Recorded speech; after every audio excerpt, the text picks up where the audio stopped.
broadcasts on Paradigm Shift Central. Stand by. Here we go.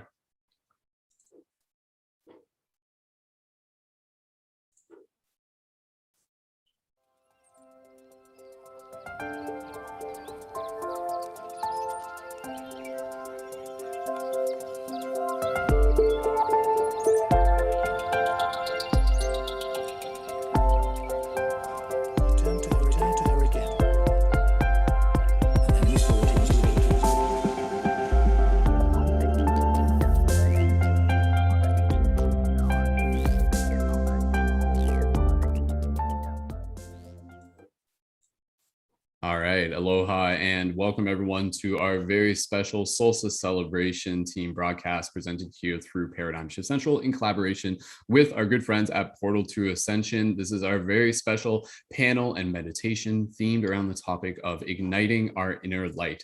So thank you again, each and every single one of you, for joining us here for this very special celebration, this very special evening as we celebrate the solstice and celebrate community and celebrate what it means to be able to help show up and to be able to help shift paradigms and to be able to inspire each other's spirit. So as always, I'm joined on air by our many amazing conscious creators as part of our panel within our conscious collective of community as conscious creators.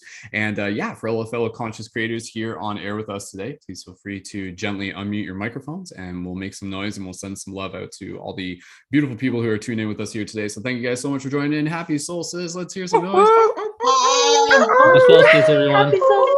It's nice to be here. Happy solstice. Beautiful. All right. Solstice. Happy solstice, everyone. So again, with that said, let's get things started. And for those of you who may be new to one of these broadcasts, again, I'll just do a quick introduction.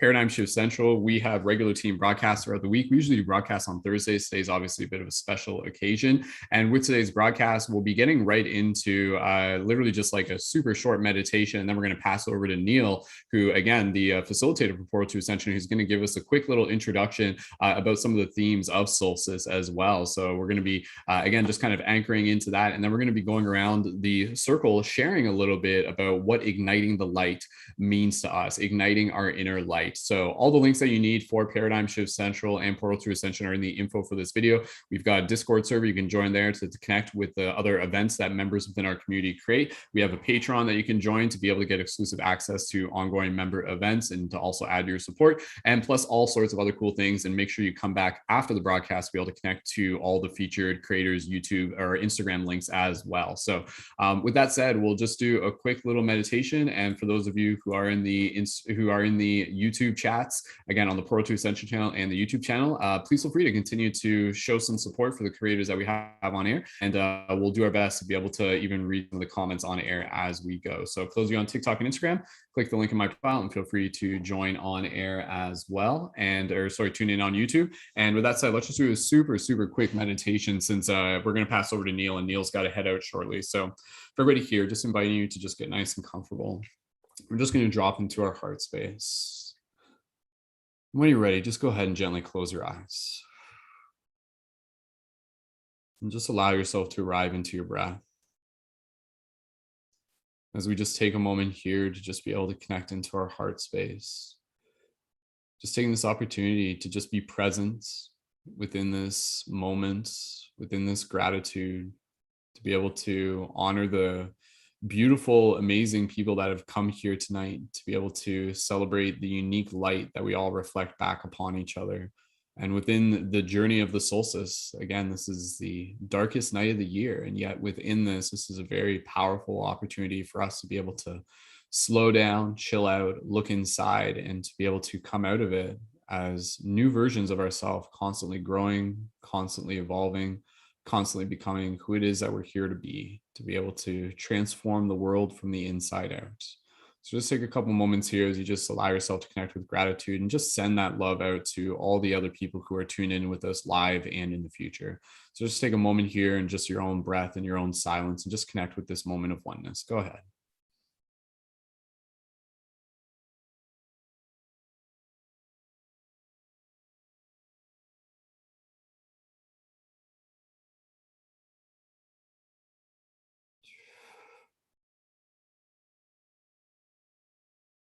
Just allow yourself, if you want, to even just straighten up your spine, open up your chest, relax your face, and just carry this vibration with us throughout tonight's beautiful opportunity to be able to connect and grow as a community. And so we'll just continue to carry this gratitude within our heart. And when you're ready, you can gently bring your awareness back to your physical body, wiggle your toes, wiggle your fingers, and gently open your eyes and return your awareness to the space around you. So beautiful.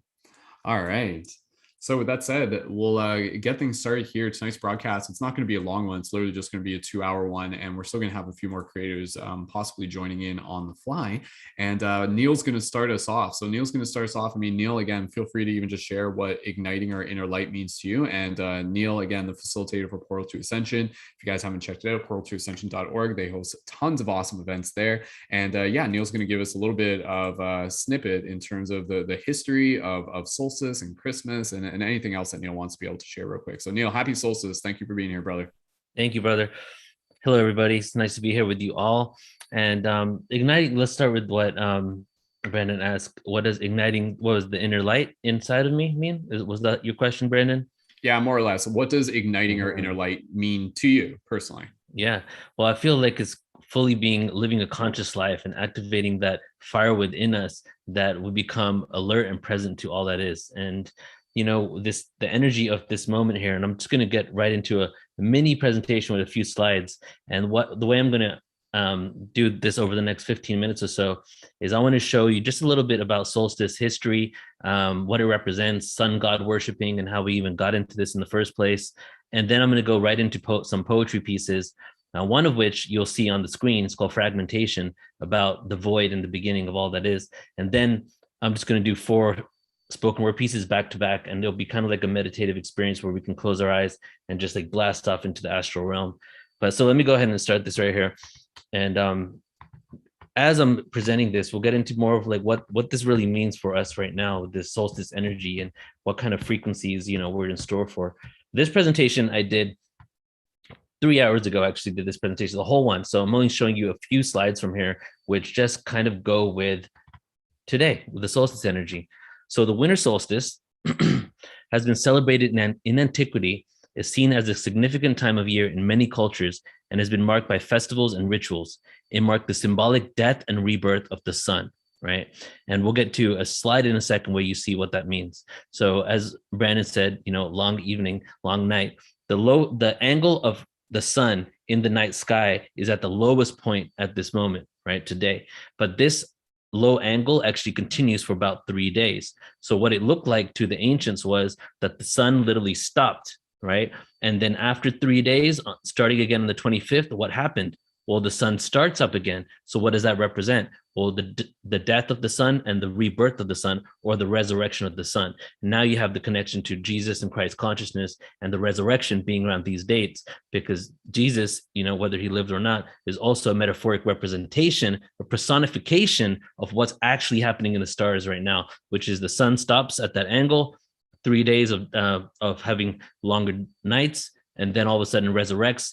And it's really represents the triumphing of light over the darkness. This is what this time represents. We even have this reference to Mayan calendar connection, the 3 days of darkness that a lot of you may have heard in prophecies, all represented this time right now. Even when the Israelites went to Jericho and they were going around Jericho and they were playing the trumpets, which were sound frequency technology that brought down the walls, it also happened during the solstice period, during these 3 long evenings. So here are some sun gods of the solstice. We have ancient cultures, they viewed the solstice as death and rebirth, often symbolized by the death and rebirth of the sun. This translated to the sun god of the respective culture. Or if you look at the most predominant religion on the earth, the son of God, which is the exact same thing as the sun god, just kind of translated in a different way.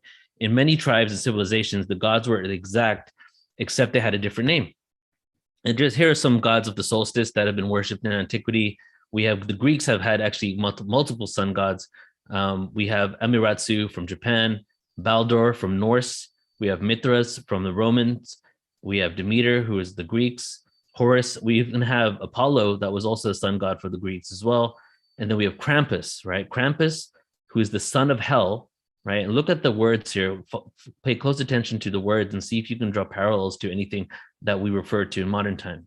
So Krampus, the son of hell, the Norse god of the underworld, right? You see any connection here? The son of hell, as in where the devil resides, the Norse god of the underworld. We have Krampus. With the spread of Christianity, Krampus became associated with Christmas, right? And this is one of the original texts of Santa Claus, one of the many individuals throughout our ancient past over the last 3,000 years that ended up combining into one person that we now call Santa Claus, despite efforts by the Catholic Church to ban him. And then we also have Spider Woman, who is the Hopi lady who's also representing of the sun.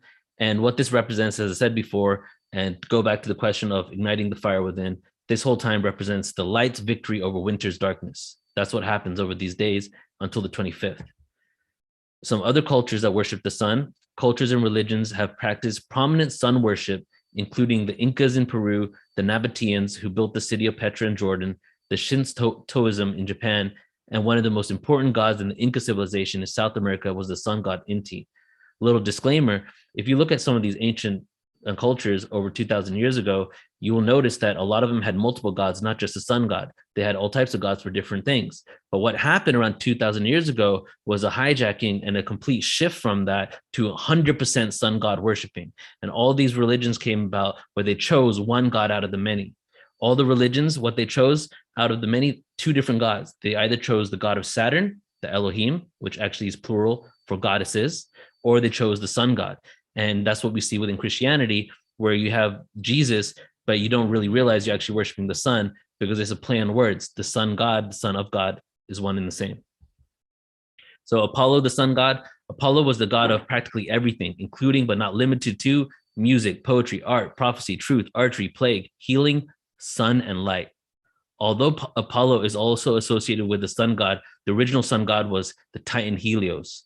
And this has a whole connection to Pythagoras, which is a presentation I'm doing on January 15th, in which the Pythagoreans then became two different sects of individuals. One became the Freemasons that then named themselves the Illuminati, which also is a representation of the sun and sun worshiping.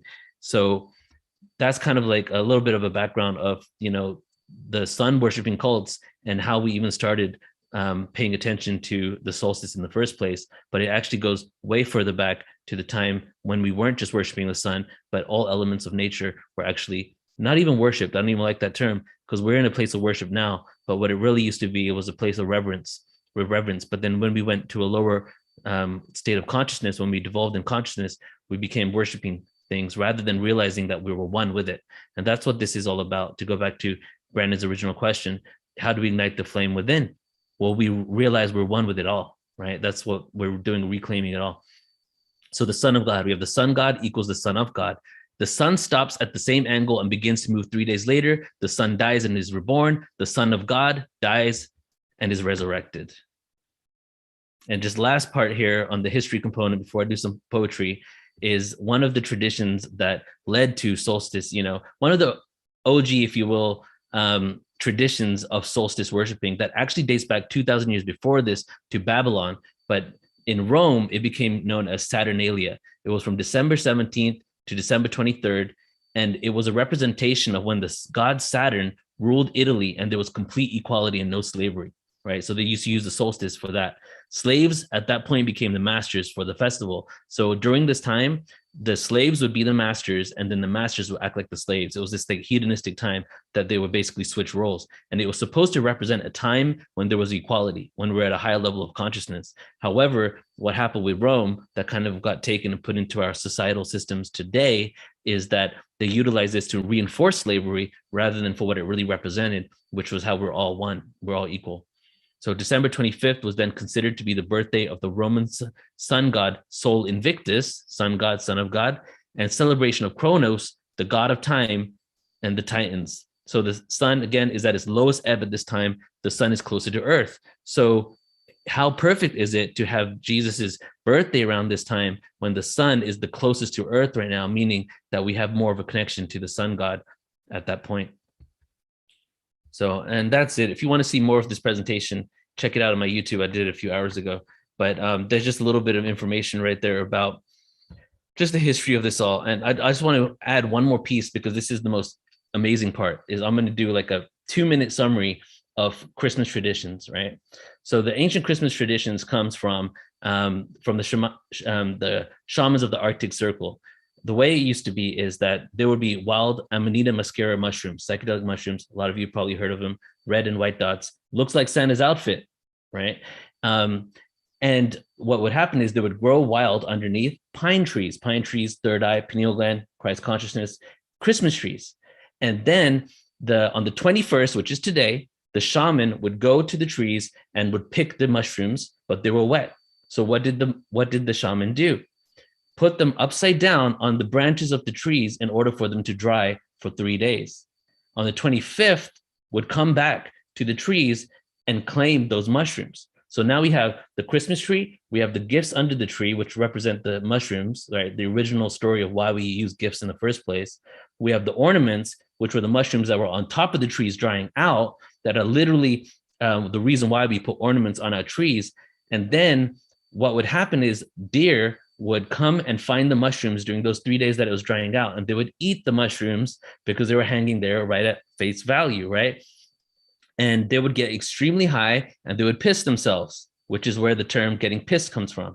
And then when they would urinate themselves in the snow, the shamans would come, drink the snow, which gave them a shroom tea-like experience. The reason why they did this is because Amanita muscaria mushrooms are very toxic. The best way to utilize them is if they're fermented. So how do you ferment them? Well, it fermented in the gut of a reindeer, right?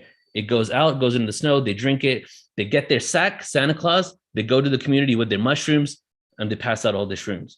So that was basically where all of our traditions originally came from. And then, of course, the shamans were high on mushrooms, and then we have flying reindeer, So that's kind of just, I guess, a 2.5-minute summary right there of our Christmas traditions that I always like to share. All right, I'm going to do some poetry, Brandon. Is that cool? Go for it. All right, cool. Let's do this. All right, everybody, we're going to go through a journey through the spoken word. The first piece here is just going to be something that you can read along with. And then right after this, I'm going to get into just myself directly without any slides and just flow into a few different spoken word pieces. And then that will be it. So this is called fragmentation, and it represents 3 different parts: the void, the darkness, the light. Okay. And the void is, paradoxical, because technically the void means that there was a beginning, and the beginning used to be a void. But if time doesn't exist, isn't everything the void always? And this is just a frequency that's within the void, but we just think we're separate from it, right? Then we have the darkness, which is the illusion that we come to on the planet. And we have the light, which represents what we're attempting to ignite right now. Fragmentation. In the beginning, there were no words, no concept, no winning, no place, no time, no description, no label, no finishing, until awareness became conscious of itself. Separation from source, no east, no west, no south or north. Not to mention there never existed a dimension or ascension of physical lessons, except for the 0 point. There was no Christ to anoint. Singularity, energy, frequency raised vibrationally, paradoxically into limitation of what only the 5 senses can see. No linearity, no anarchy, no galaxies, no nebulae, no jobs, no nature, no materialism, and no political lies. Until darkness finally fragmented from the light, using free will to see through the night. The darkness. I take the anxiety pill full of fright. In my bed, insecure from the conspiracy that might take over my mind, control me with a chip inside, scared and full of fear. That is the reason why we are here. To the star system of Arcturus I stare and recite my cosmic prayers. Self-empowered, the fabric of victim consciousness I tear. The light. You see, everyone? The destination has already been chosen. It's the journey that counts. Every day we transcend, no doubt, living in the now. Realizing it's a projection of a co-creation of our own subconscious mind. Channel energy through the heart, remembrance of the divine. Take apart my ego and restart my life in any moment.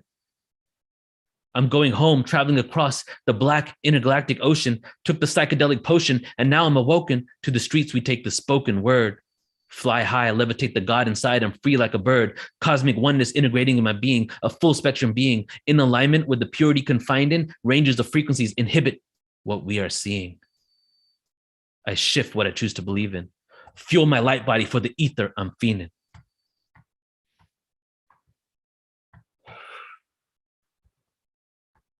All right, that was fragmentation, everybody. And so now I invite you all to keep your eyes open, keep your eyes closed, to do whatever you like, but definitely breathe with me as we go through a journey through the spoken word and tap into multiple realities and dimensions back to back right here. And it's like 4 poems, so I'm just gonna go straight through all of them. And then when I'm done, that'll be it. So let's all just take a few breaths together, why don't we? Just take a deep inhale through the nose. And exhale out the mouth. Inhale through the nose.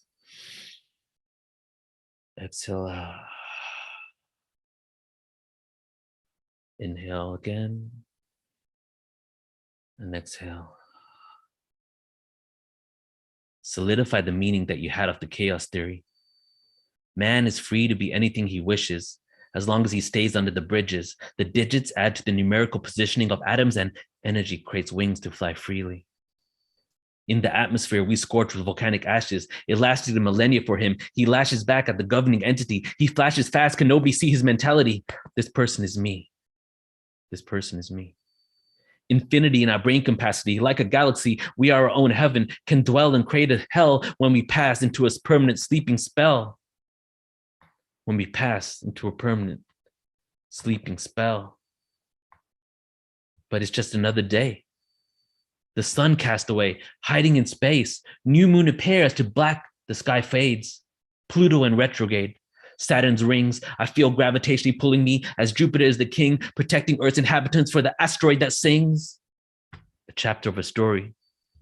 Another one closes. A new species arose with self-awareness, genetically changed, mutated neural networks within the brain to construct limitation of mind, to move away from the God inside, consumed with temptation and bribes, fed greed and lies from the elite who thrive off the contractual linear time. Blocking the subconscious science that we are all one. Crop circles or stay could geometrically run. Universal abundance, moving away from the worship of the sun, leading nations with bombs and guns. We were all victims to our own creation, to the evolution of the Masons. So I'm pacing back and forth, smoking herb on my porch, looking at the skies, contemplating why I chose to come down this time, contemplating when it will be time for all of humanity to thrive. As an Arcturian warrior of light, I gave up trying to fight. Now I embrace the upcoming arrival, the evolution of our godly race. There is no more denial. There is no more denial. There will be no more denial. Disorientation towards the one and only spiritual seeker, a teacher of life sciences, never to forget. Be graceful. Look at this world, it's so peaceful. Other planets disastrous, flow of energy hazardous to the animal that we are. Cursed to always be looking at the stars. Aryan questions for the essence of presence. Ascension is the lesson. World of aggression, hormonal depression. Elections for recreation of peasants and God's blessing is all we need to leave this place of anarchy. With solar dust, there's a black hole inside of all of us. Trust me and hold on to eternity's illusion of cold fusion. Human pollution is caused by the confusion, delusional perception, nectar of control. I elect to let go and free myself of ego, the internal door. It will neutralize our internal war. The eternal door, it will neutralize our internal war. But then there was only one. Life untangled, rhymers undone, life source drained, vanity explained, following those with fames, always fight and complain, answer remains the same, control with borders and tame, locked up and enslaved, riding the quantum wave through awareness we are saved. Ascend and fade away, live for today and don't play games or get erased from this place, one face, unity erased, consciousness explained, end of human race, galactic lives remains. Our true cosmic place, amongst the stars in space, where now in case reincarnation takes my next life away, so ascend and pray, not for monetary gains, but an escape for superficial ways. Life is just a phase that will one day be replaced by pure energy and an entirely new intergalactic race. Life is just a phase that will one day be replaced by pure energy, an entirely new intergalactic race. The underground lyrical, cosmic imperial, tyrannical gateway destruction from the fear you all. Paradigmatic, elevate your mind, reflect the light inside that we go within to find, creating subconscious science manifesting in reality from this realm of divine. So I want you to hear, look into my eyes, see my soul. There's nothing to fear, just being the now right here, present with me and the frequencies to tap into awareness of quantum realities. Information download, or shall I say remembrance, hot chakra explode, releasing the essence, conquered mortal lessons, immortal presence, extraterrestrial influence, cold fusion, nuclear pollution, starseed confusion, igniting the incarnations of alien persons. But we shift timelines at the conscious convergence, changing the direction, splitting of the world, no more self-testing. Evolution is the destination, no judgment, only pure loving, full spectrum living, karmically tied obligation, so I be giving. But what you give, you keep. What you sow, you reap. With conscious rhymes, we go deep down the rabbit hole. I am an aspect of you, a reflection of your old soul. Last one. Meditate and levitate. Waves of frequencies resonate higher. I'm connected to the provider, source of cosmic energy. We're going to be one single entity, expansion remedied, oneness must breathe, exhale and let free, consciousness to be, experiences of you and me. Souls of interdimensional beings to feel, hear, and see this third dimensional planetary existence. All time can be found in one instance. In this realm of linearity, atoms in anarchy, quantum polarity, the epitome of creation, facing our egos, acquiring patience, waiting to let go of our nations and join the federation of souls that would take us to the fifth world.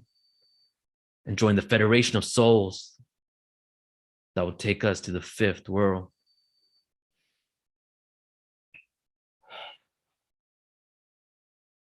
Thank you, everyone. Thank you, Neil. Thank you so much. Thank you for sharing your inner light and helping ignite the light that we all share. And dude, that was awesome, man. And I know you have to head out in a minute, so any just kind of closing blessings, and then we'll catch up with you later. Love it. Thanks, Candace. No, I just wanted to, I think I kind of said everything through poetry right there, but I'm happy to be with you guys. And I'm really excited for what's to come. No matter what the chaos looks like outside of me, I'm just hopeful that so much beauty is about to be manifest on this planet, and so many lessons are being learned. And I'm just like expanding on a whole new level and just feeling the connection. You know, Brandon, when we had that support group thing and everybody shared about how they wanted connection, I really took that to heart. And I actually started cultivating and looking for it, because I was like, wow, so many people are just like really striving, like in need for having that real one-to-one connection. And that was actually creating a lot of turmoil and anxiety in me, not having that, especially over the last couple of years. So that's what I'm looking forward to next year, is connecting with more people, creating more live events, and just sharing love as we move forward together in these times. So thank you, brother. Thank you, everyone. Beautiful, beautiful. Awesome. Thank you, Neil, again. And absolutely, man, like that's, you know, just kind of transitioning here into the ongoing discussion within the panel, which is the theme being, you know, igniting our inner light. What does that mean to us? How do we do it? What do we need? And so, as Neil was saying there, you know, I'll just kind of start, and then we'll just continue to pass the talking stick around the circle. And closer to the end, we'll have a quick little meditation. It won't be one of our 1 hour meditations. It'll probably just be maybe like a 15-minute meditation at that.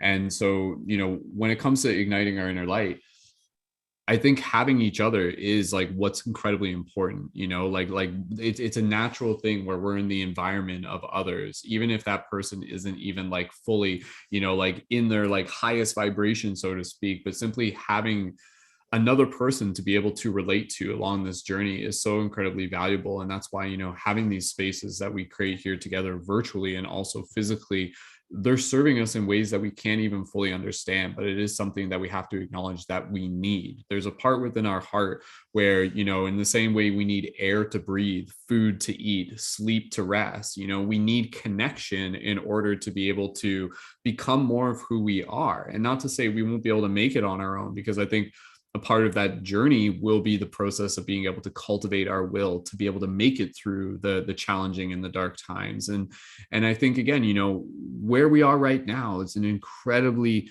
powerful and transformational part of our collective journey. And I love to just be able to take a moment here, just be able to reflect back on 9 years ago, 9 years ago, December 21st, 2012. Like, how many people here were kind of like aware of what was happening in the world at that point? And no doubt there was a good amount, but now, it's continued to evolve. It's continued to accelerate. There are more people who are continuing to just naturally like tap into that curiosity, tap into that awe, tap into that wonder, start to not only just like question the mainstream stories, but to really be able to reflect on what story it is that they want to be able to share and what story it is that they want to be able to live.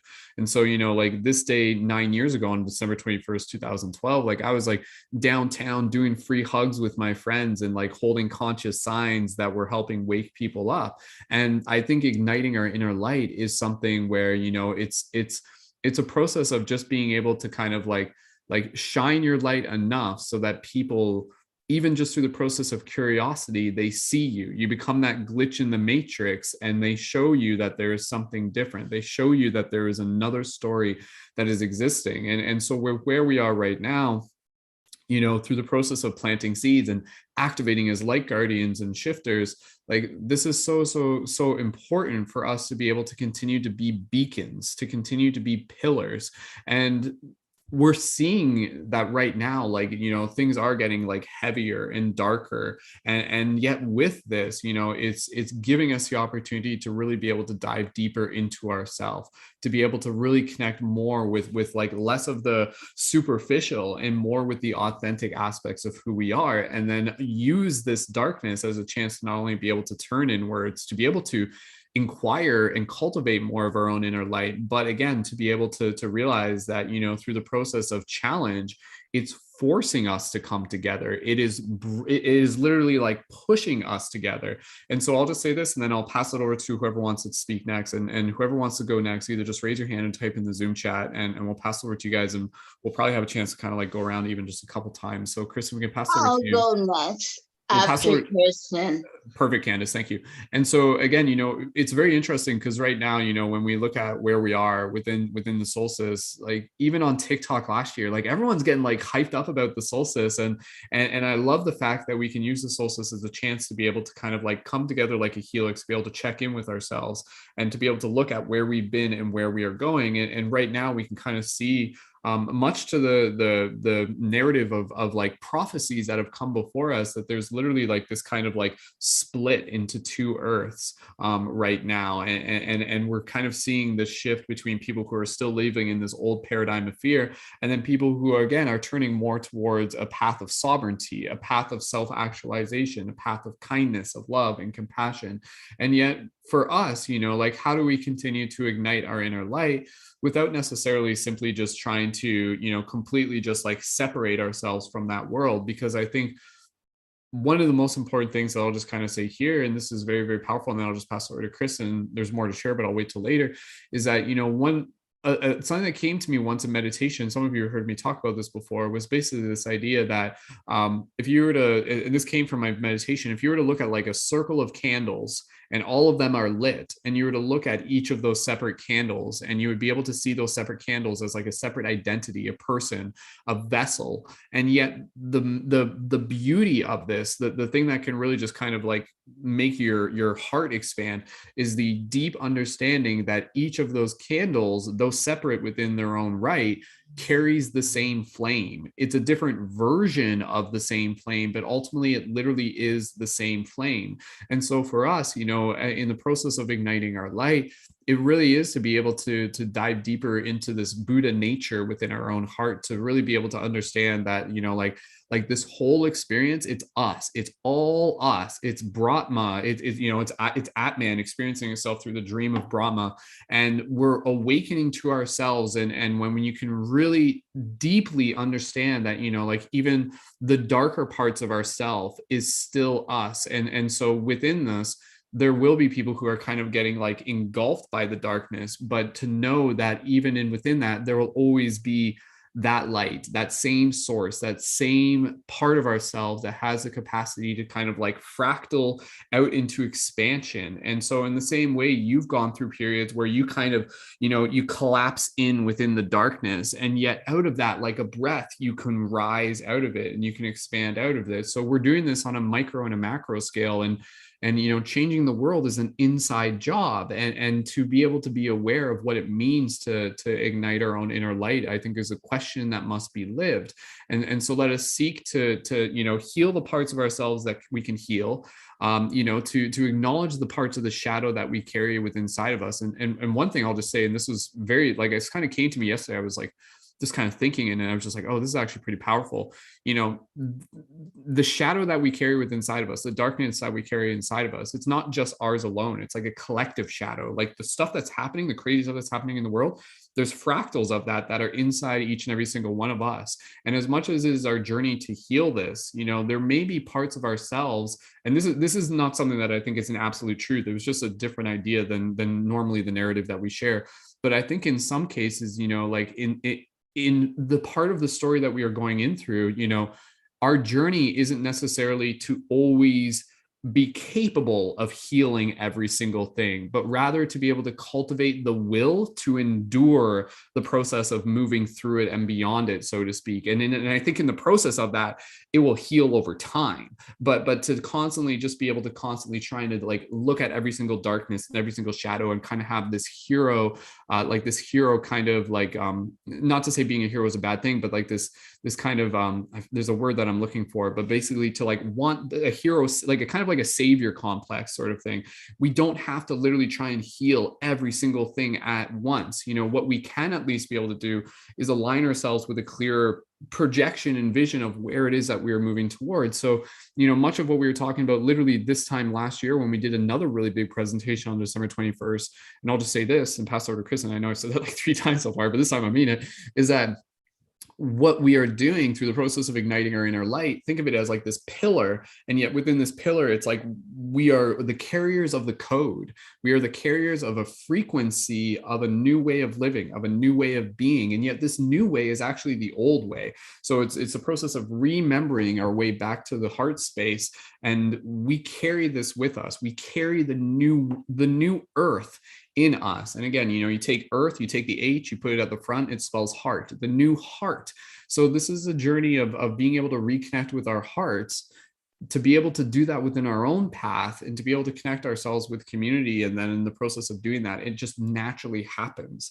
It naturally happens through the spaces and the environment and the stories that we share. So this is a very beautiful time to align ourselves with a powerful story, to know that now more than ever, there are more people awake within the world. Literally from last year to this year, there are more lights igniting across the world. And we're doing that because each and every single one of us is continuing to become more aware of our own inner light, so that we can continue to show it to others so that they can see it within themselves. But anyways, let's keep passing the talking stick around, and we'll go from there. So we'll pass over to Chris, and then we'll pass over to Candace, and then whoever else after that. And we'll just keep going with the flow. And I'll talk to you guys a little bit later about the meditation. So Kristen, thank you so much for joining. Happy to be able to have you here. And Kristen, without further ado, feel free to even just briefly introduce yourself. Happy solstice, and what does igniting our inner light mean to you? When you're ready, Kristen, go ahead. Hello, beautiful souls. Thank you, Brendan and Paradigm Shift Central, for hosting this beautiful space. I'm just really filled with a lot of gratitude to be connected with so many beautiful souls that are on their path and willing and able to share their light in any way that they can. And as far as me, my name's Kristen. I'm Pinnock Rising. You can find me on TikTok, Instagram, Pinnock's Cove on YouTube. And igniting our inner light is something that is truly a passion, because I fully believe that each and every soul that exists has an amazingly unique and very important light to shine in this world. And sometimes as we experience life, our lights tend to dim, or experience moments of questioning even how to shine. And so being able to find what sparks that light within you, being able to connect with the passion that drives you, or the life force that exists, whatever it may be for you, is something that never leaves once you connect with it. And I think it changes over time, and we find all kinds of new ways of expressing our light. But I love seeing people shine, and I love seeing people express. And thank you for bringing this beautiful space for us to come together and share exactly what that means to each of us. And yeah, I'm very just filled with a lot of gratitude. Thank you all so much. Thank you, Kristen, as always. All right, we'll keep the talking stick going around here. And who would like to be able to share after Candace? We'll pass over to Candace, and then we can pass over to whoever else would like to go after that, and we'll pass over to Eloise. And again, for those of you who may be new to the context of Paradigm Shift Central, again, this is a project that I've literally been doing for like over 10 years now. And this is about being able to bring together conscious media creators, conscious creators, spiritual seekers, and community leaders. So again, a lot of the people that we have on air with us tonight, these are some of our newer and some of our older members within the community. And yet each and every single one of us is, again, like someone who is here to be able to help choose to be the change they wish to see in the world. And just through us gathering and sharing from our heart and practicing sharing from our heart, we hope that for those of you tuned in, that you take inspiration from this as well. And that's where, out of this broadcast, the intention is just to be able to kind of like realign ourselves with a story that's going to inspire us, and to know that there are others who are continuing to show up, who are continuing to show within, who are continuing to show up within. And then with this, again, it's what we carry with us beyond this moment, beyond this broadcast, into our individual conversations, into the way that we show up for ourselves, into the way that we show up for our relationships. So again, if everyone cleaned their own doorstep, the entire world would be clean. And so this is a journey of self-discovery, nosce ipsum, and then through that, the collective learns to understand a little bit more about itself. So yes, these are very peculiar times that we're in, but they're also times of great opportunity. And so let us utilize this opportunity. And I can honestly say that this past year has been the best year of my life. And this is the kicker. And next year will be the best year of my life. And the year after that will be the best year of my life. And I hope that you can align with this as well, where you continue to see that even in the midst of the universe kind of sending us through this crazy period of transformation, there's still hope. Never give up hope until hope is given up, and hope never gives up. And there is this energy of our ancestors moving us through this period, this great tribulation, whatever you want to call it, this great realignment. And so with this, again, open yourself up to the idea of being able to kind of like surrender to a little bit of that trust, while continuing to meet the universe halfway, and falling in love with the excitement of the unknown. There's many exciting things ahead of us, and we have each other. So that is going to be what's going to help us kind of like continue to make it through the hard times, and to celebrate along the way as we create the good times together. So Candace, let's pass it over to you next. Candace, thank you so much for joining. Happy solstice. And Candace, we'll inviting you to be able to share, what does igniting our inner light mean to you, Candace? When you're ready, go right ahead. Igniting my inner light means to me like embracing all parts of my body, like not just embodiment, embody all different levels of light body, physical body, mental body. But more so, ever since I came physically on this planet that we call life, I've always seen myself as light. So igniting light for me is just shining my true gift of just creation and community and connection, bringing bringing everything and everyone together as one, and sharing light and healing the wholeness of planet and every moment, and letting creation like speak to us, letting creation like reveal her or he or no interpretation, but letting creation be independent of itself, and just watching everything evolve through space, time, and silence. That to me is igniting the inner light, and also stand in connection as light as one, and just coming together, celebrating life as a new, like as a new beginning, and all the gifts are like in perfect harmony, and it's a true gift and a present to be living and be alive and creating worlds as one big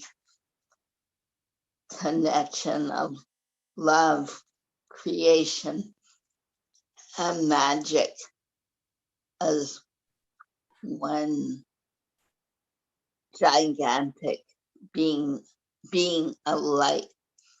That's me. Beautiful. Thank you, Candace, so much for sharing. And yeah, I really appreciate everything that you've shared, and again, what everybody has here to be able to share tonight.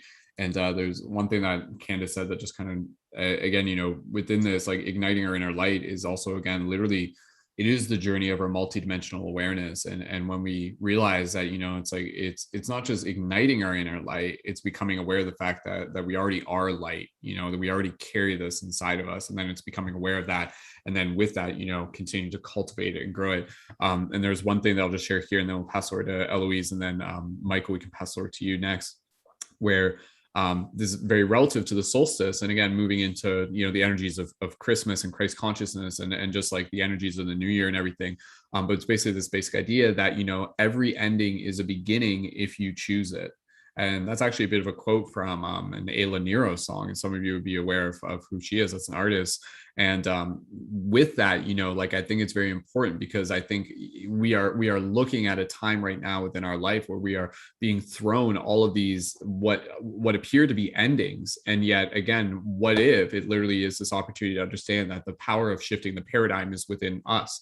So if you literally just open yourself up to the idea that every ending is a beginning if you choose it, start looking for this idea that, you know, things are beginning now. What is beginning? And this is actually where it begins to get very exciting. So, you know, I think we'll look back on these years in about 10 years from now, we'll be like, whoa, this is like when things like really began to kind of like shift. And even though we might not have fully been able to see it at the time, this was propelling us towards something very important and very powerful for, you know, a story that's bigger than just our own. So let's pass over to Eloise. You want to go next? Am I, just to confirm on that? If you had, yeah, okay. So we'll pass over to Eloise. Eloise, welcome. And yes, go ahead. What does igniting our inner light mean to you? And feel free to introduce yourself. Awesome. Hello, I'm Eloise. I also go by Wheezy. You can find me on Instagram at Wheezy for Sheezy. And thank you for holding this space, Brendan, as always. And to me, I would say that igniting your inner light is leading through action and with authenticity. And this is something I have been working on myself, and had a very personal experience this week with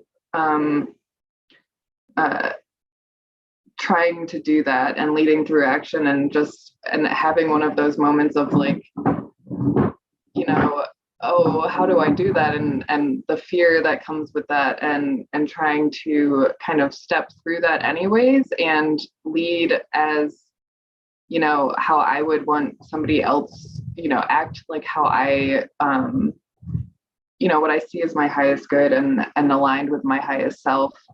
And so, like you said, practicing from sharing from the heart, and not just here, but in all aspects of my life. And then also trying to release my ego like response, and my first initial like response when I want to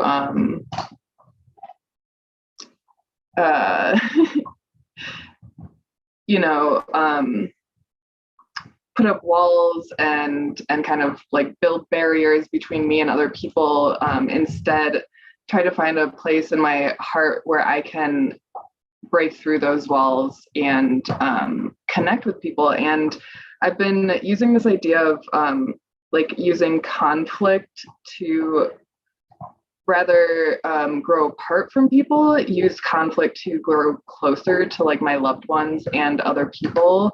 And using that as an opportunity to find one, like where we do align. And then like, I feel like as long as you can find that space, there's always potential for more, and you can kind of like, you know, wedge the door open, and then eventually there's kind of like the floodgates open. And I think that also feeds into what Brendan was saying about the collective shadow, and not it's not about healing everything, but like understanding and constantly being open to truth and healing, and being able and willing to go to that space with people, even though it's so vulnerable. It feels so vulnerable, and you don't know how somebody else is going to react, but then you also have to like be open to their reaction. And if they close off, you have to understand, you know, like they also have that fear that you were feeling, and being patient for them. And so that's what, you know, I've been trying to work through.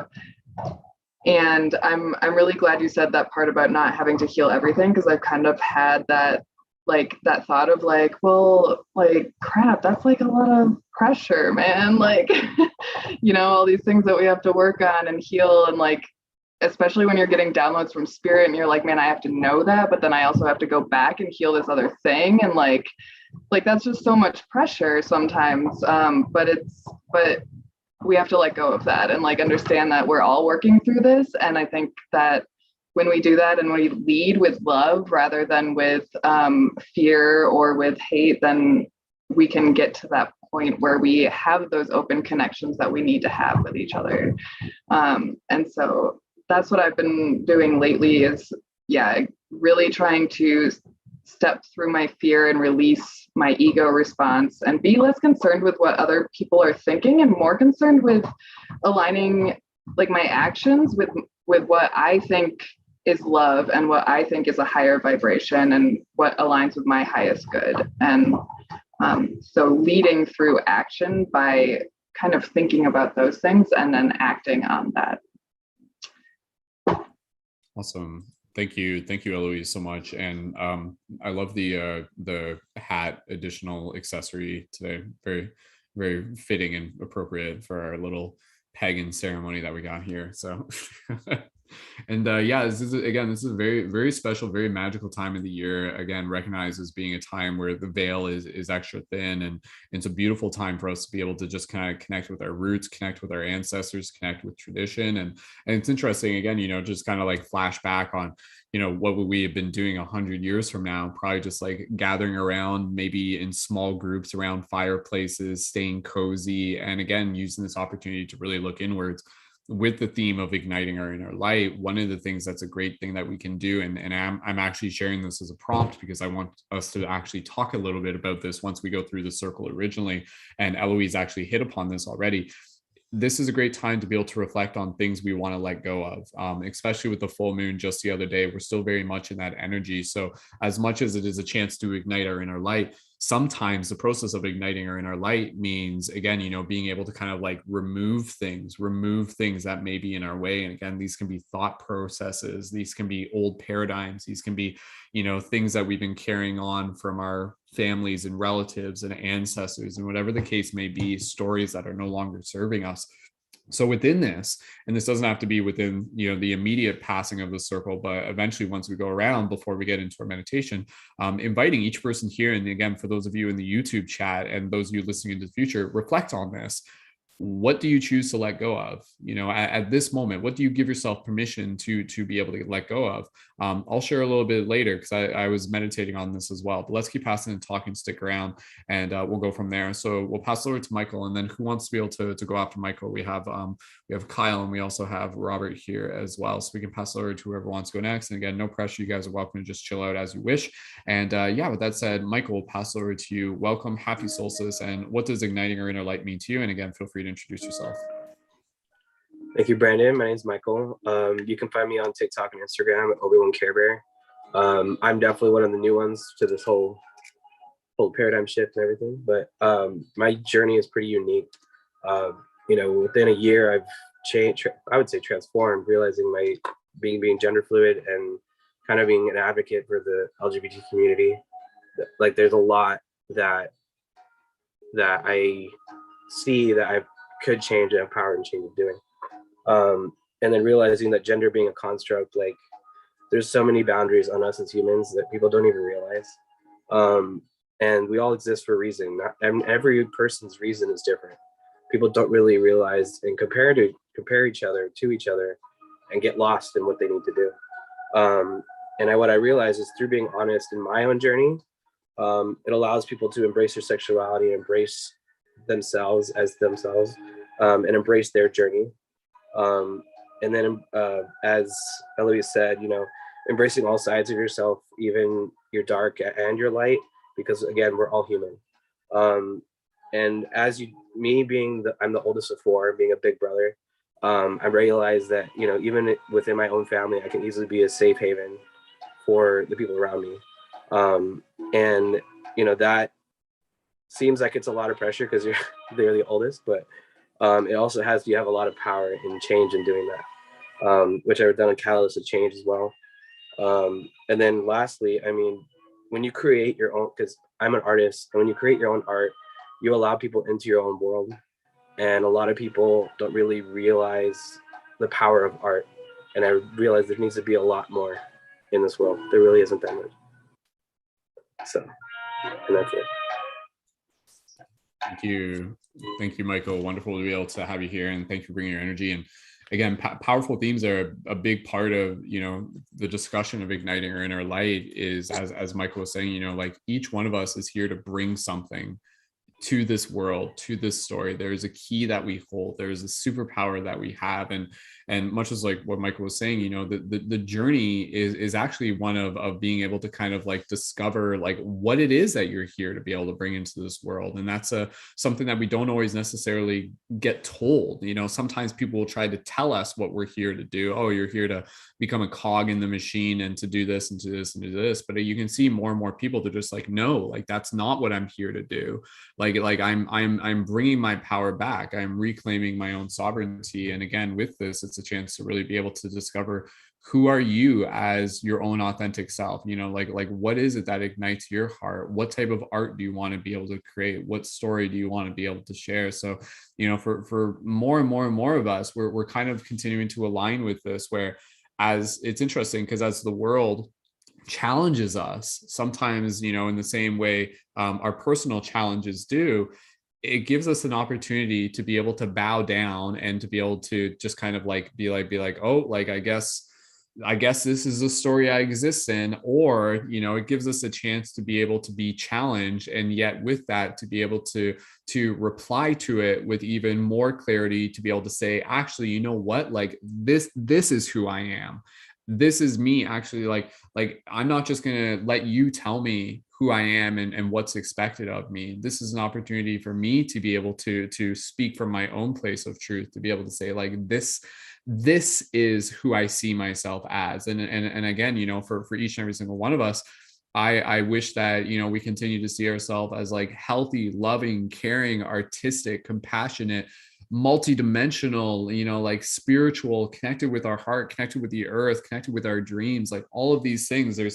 There's dimensions and levels through which we are continuing to kind of continue to, you know, awaken to more of who we are. And it's really, really beautiful. There's more and more people who are really just beginning to find their place within this world. And that's a powerful thing. And it's not something that, you know, the government's going to give you. You really have to claim it for yourself. And having that community and that support is a powerful way to just ask you those questions and to hold that mirror so that you can see the gifts that you already have inside of you. And now you get a chance to be able to bring them out into the world. So let's keep passing the talking stick around. Who would like to be able to go next? We got Kyle and Robert. If either, we'll pass over to Kyle. Okay, we'll pass over to Kyle, and then from there we'll just keep things rolling along. So Kyle, what does igniting our inner light mean to you? And again, feel free to introduce yourself as you wish. Welcome and happy solstice. Hey, Brendan. Thanks for having me in Paradigm Shift and everything like that. What it means for me to ignite my inner light, right? Oh, and you can also find me at check me out at Inland Temple on Instagram and TikTok.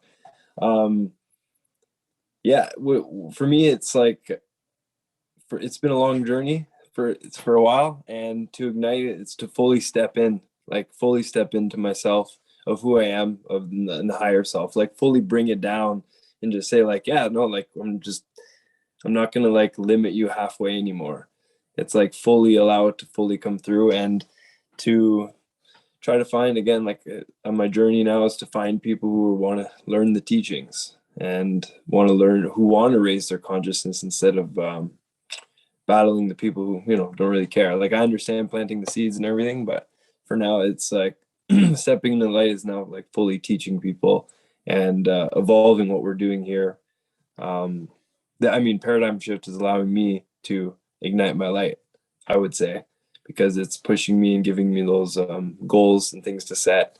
And in doing those goals, I'm finding sides of myself that I'm like, okay, this is actually what I need to do. Because after like doing a coaching session with someone, or just, you know, talking to them for an hour or two, it sets me off. Like I got energy, you know what I mean? I got this, you know, crazy, amazing day after I can just help someone out in the morning, you know? So I find, again, that's what's igniting that inner light a lot, is to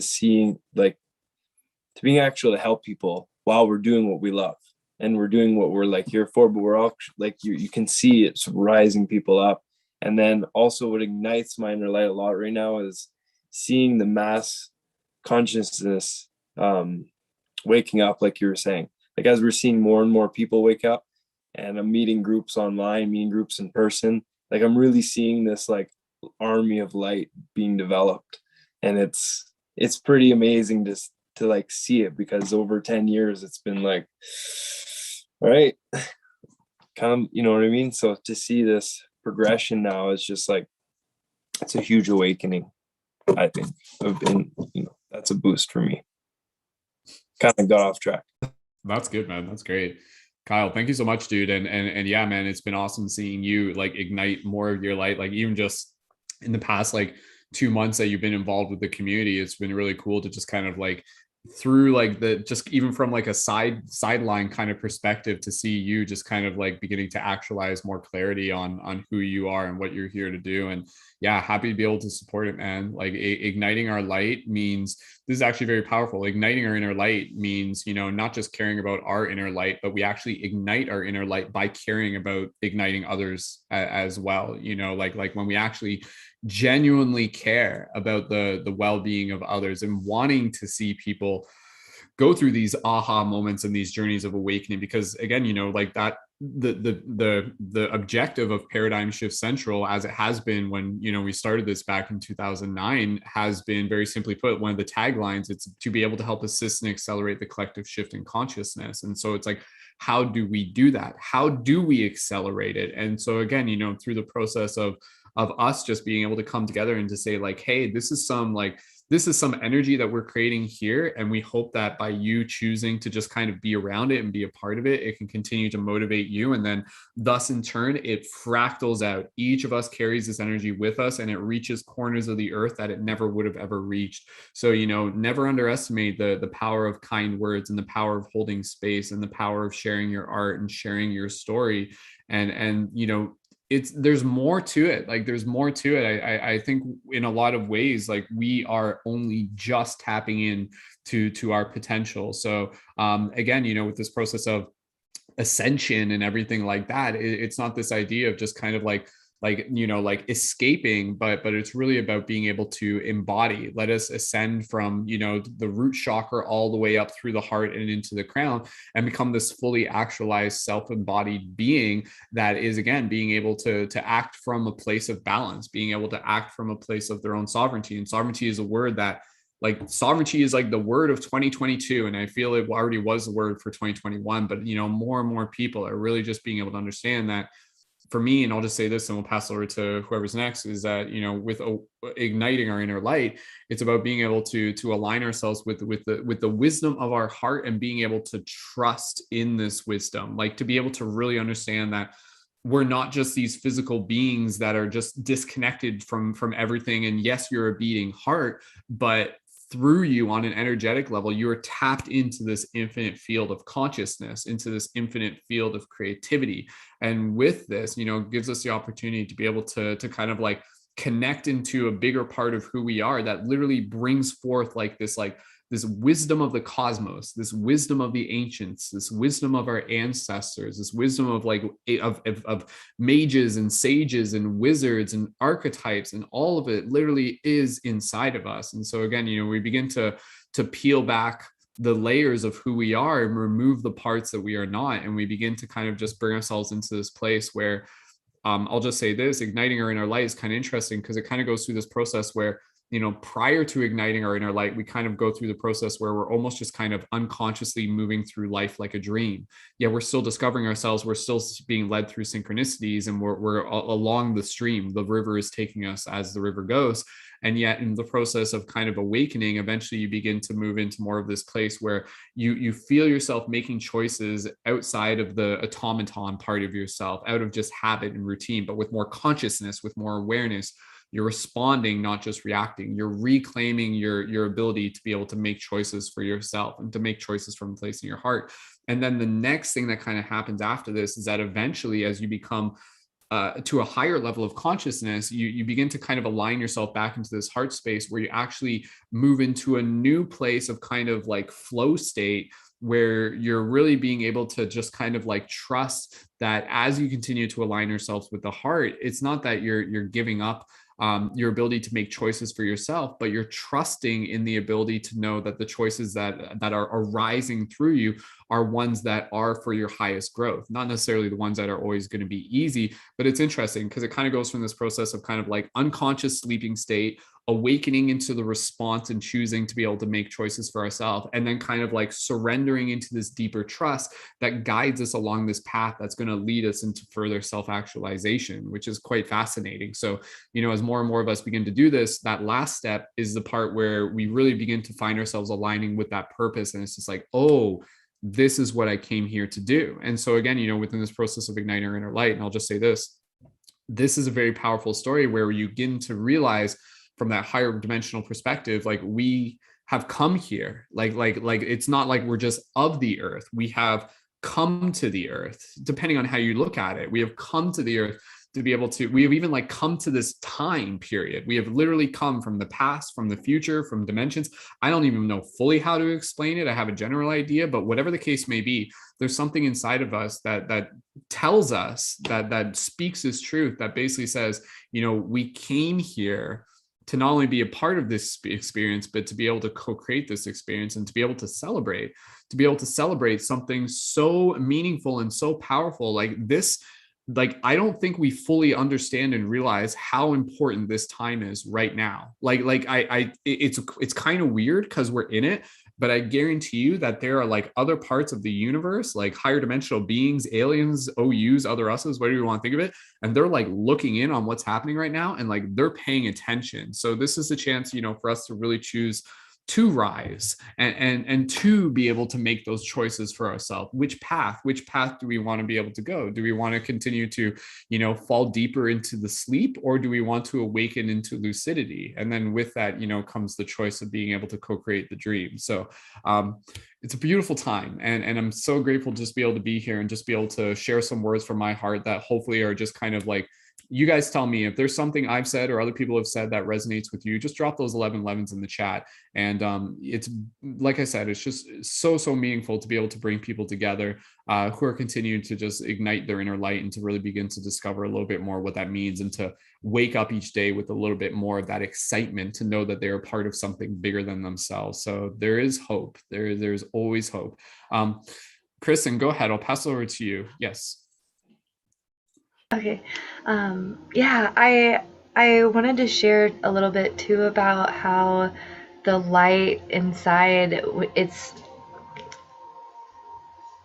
about being able to appreciate the shadows as well, and being able to see and have appreciation for the journey that you've gone through. And I know that as we go, we all have our own journey, and we all step off sometimes, and being able to see that space of ourselves that is beautifully broken, kind of how I like to look at it, because those pieces of me, whenever I put them together, create this really beautiful stained glass experience. And so, you know, I think too that I just wanted to mention the importance of being able to see and hold reverence for the shadows of yourself. And I know, especially just with it being like with the solstice and the longest day the longest night of the year, we have a really beautiful opportunity to be able to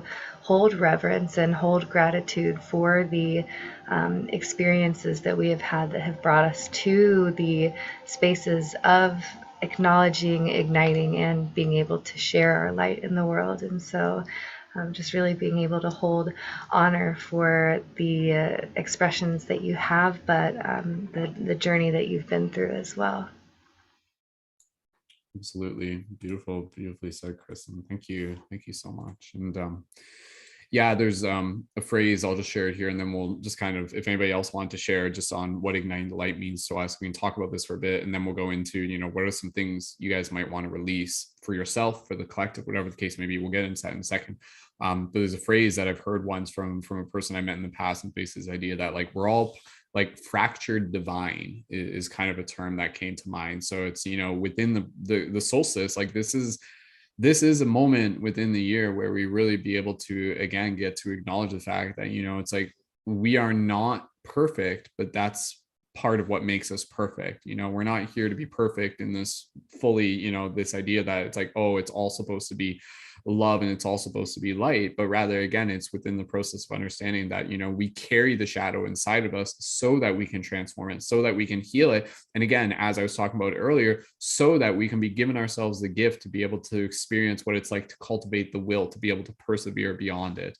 So again, you know, I've just reiterated that because I don't know, for me, that was just a paradigm shift where it's like our goal in some way, if this resonates with you, it's not to like heal every single shadow that we are experiencing right now.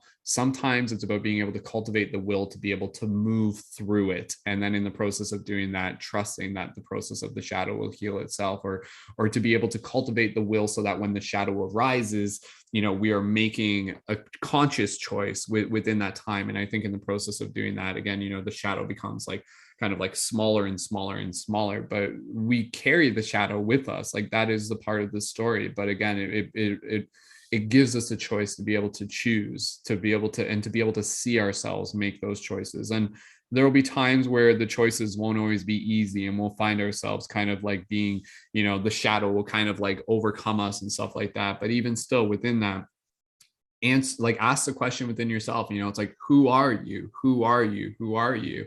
Do not be ashamed of the fact that there are shadows inside of you, because they are inside of all of us, but be proud of the fact that you are consciously choosing to be able to bring more of that self-awareness into your own heart space, and to be able to, again, be it heal it or transmute it or persevere through it, whatever the case may be. So yeah, again, lots of themes right now with shadow and light and everything like that. And within the yin yang, you can look at the shadow, you can look at the light, but the circle around it, it's all love. That's the way I like to be able to see it. So this is the universe doing what it can to help wake itself up. So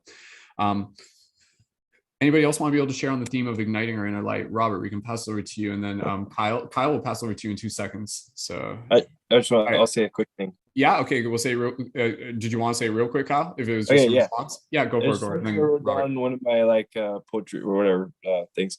My soul is so bright, even my darkness shines a light. There you go. So it is. Cool. Kyle, thank you so much. All right, Robert, go ahead. We'll pass it over to you. What does igniting our inner light mean to you? And feel free to introduce yourself. Welcome, Robert. Happy solstice. Happy solstice. My name is Robert Mayhew, aka Johnny Bloom Lives, on Instagram and TikTok and YouTube. And so happy solstice. And yeah, igniting our light, honestly, I feel is the biggest, most pure part of the journey that I personally feel that I'm coming into a place of finally being ignited, coming into myself fully. And before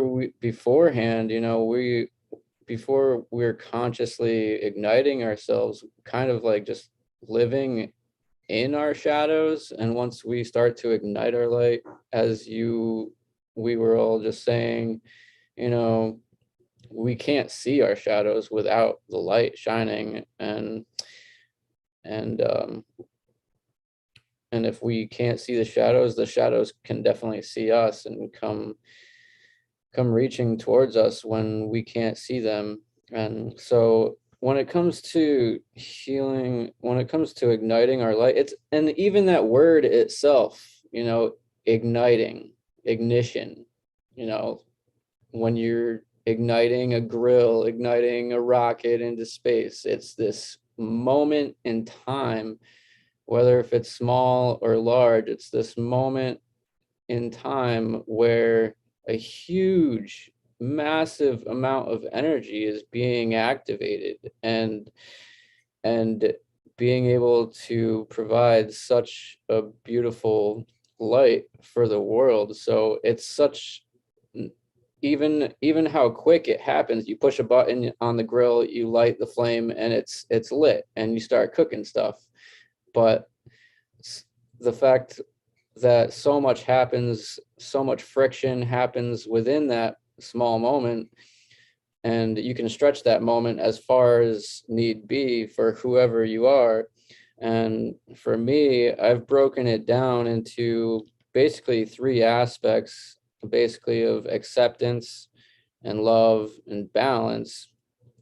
And when it comes to acceptance, we accept that everything is as it's meant to be, and accept that even when we're wrong, we're right. Accept that when we contradict ourselves a lot, and there will always be those who will support our decisions and words, and those who will speak against our decisions and words when we're meant to hear it.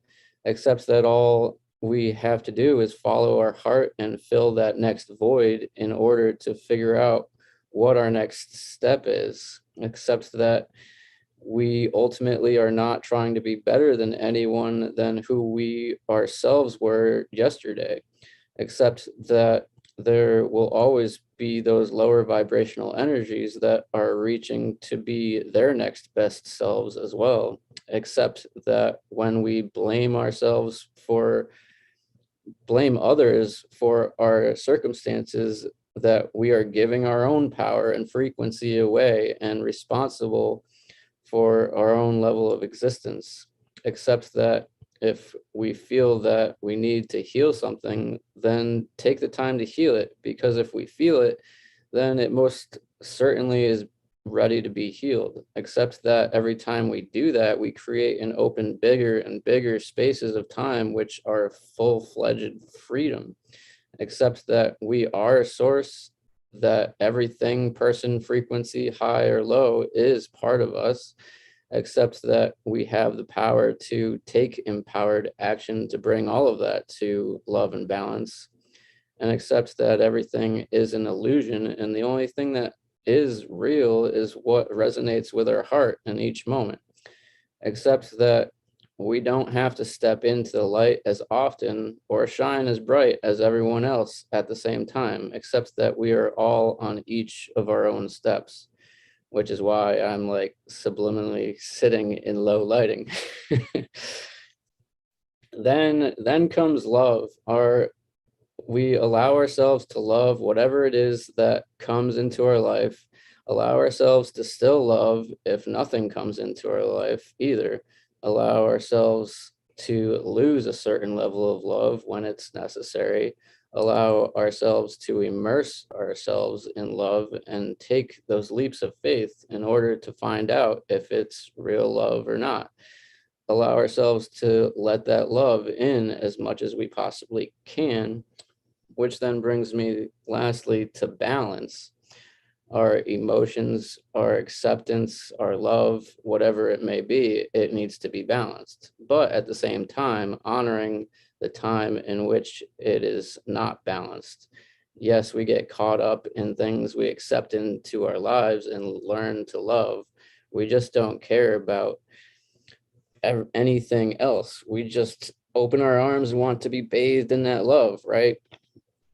But accepting that this love will then begin to replace those lower vibrational habits and karmic patterns we begin to recognize through that love and acceptance.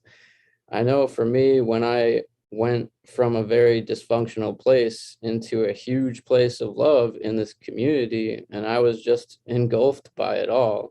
I accepted that in as much as possible. I became a healer and started reading cards and fell in love with all the art and everything within that, unlocking my knowledge and talents so that all my talents that were so eager to come out.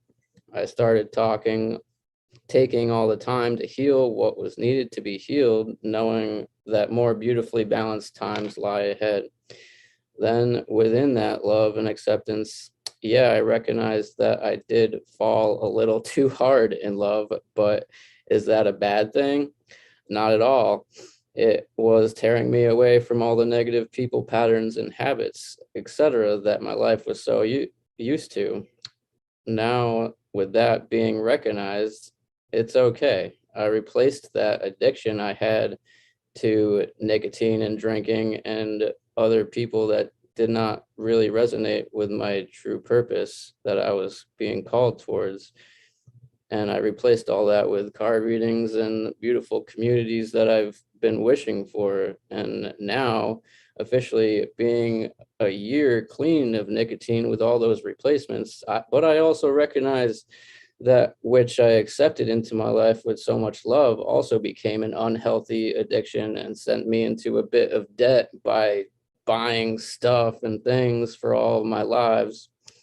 But that's all balancing out now at the end of the year. I've taken the time to really evaluate everything. And actually today, a few hours ago, I signed away 4 out of 5 of my credit cards and started my debt consolidation plan to be debt free within less than a year now, rather than 5 to 15 years, and resolving that final frontier of struggle that I've been going through the past several years, starting up my businesses and becoming a single parent, establishing my nest, and now becoming a healer.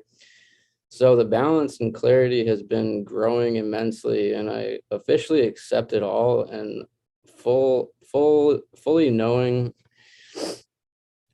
that the energy of love will always prevail. So I cannot wait for the next year. So much excitement, looking forward, always accepting the fact that the time taken away from my content has taken a bit out of my fluidity, being away from it all and healing more, but also knowing that the love is still there to drive me and bring that balance back once again and be attained. And before I ended my big spree, I got one last card deck of my newest cards that I just got, and I always do something crazy, do something dramatic in these. Okay, so I got the Whispers of the Ocean, and honestly, we all came from source. We all come from the water. So I just wanted to do a quick little 3 card that I pulled when Portal to Ascension was doing his thing. And I just wanted to do a quick little past, present, future little reading. The first one is Safe and Surrounded by Love. I haven't even looked at these yet. This is awesome. I haven't seen these cards yet, most of them. Number 17, Safe and Surrounded by Love. So our most recent past, definitely being safe and surrounded by love and jumping around and finding our pack within the ocean. And says, keep your heart open and know you are being protected. Listen to what you know to be true and allow yourself to see and understand what is going on around you. So definitely finding a place of love, a place of acceptance. That has been a big part of igniting our light. And now on this solstice and this now moment, there's this unexplained wonder. Magical blessings and miracles are occurring in your life. All your prayers are answered. Now, beautiful card there. I wish I could read some more from the book, but I'm going to keep this moving. Yeah, unexplained wonder. Definitely just, it's inexplainable, inexplicable, and it's just such a beautiful process. And moving forward, there's some walruses. Gentle moderation.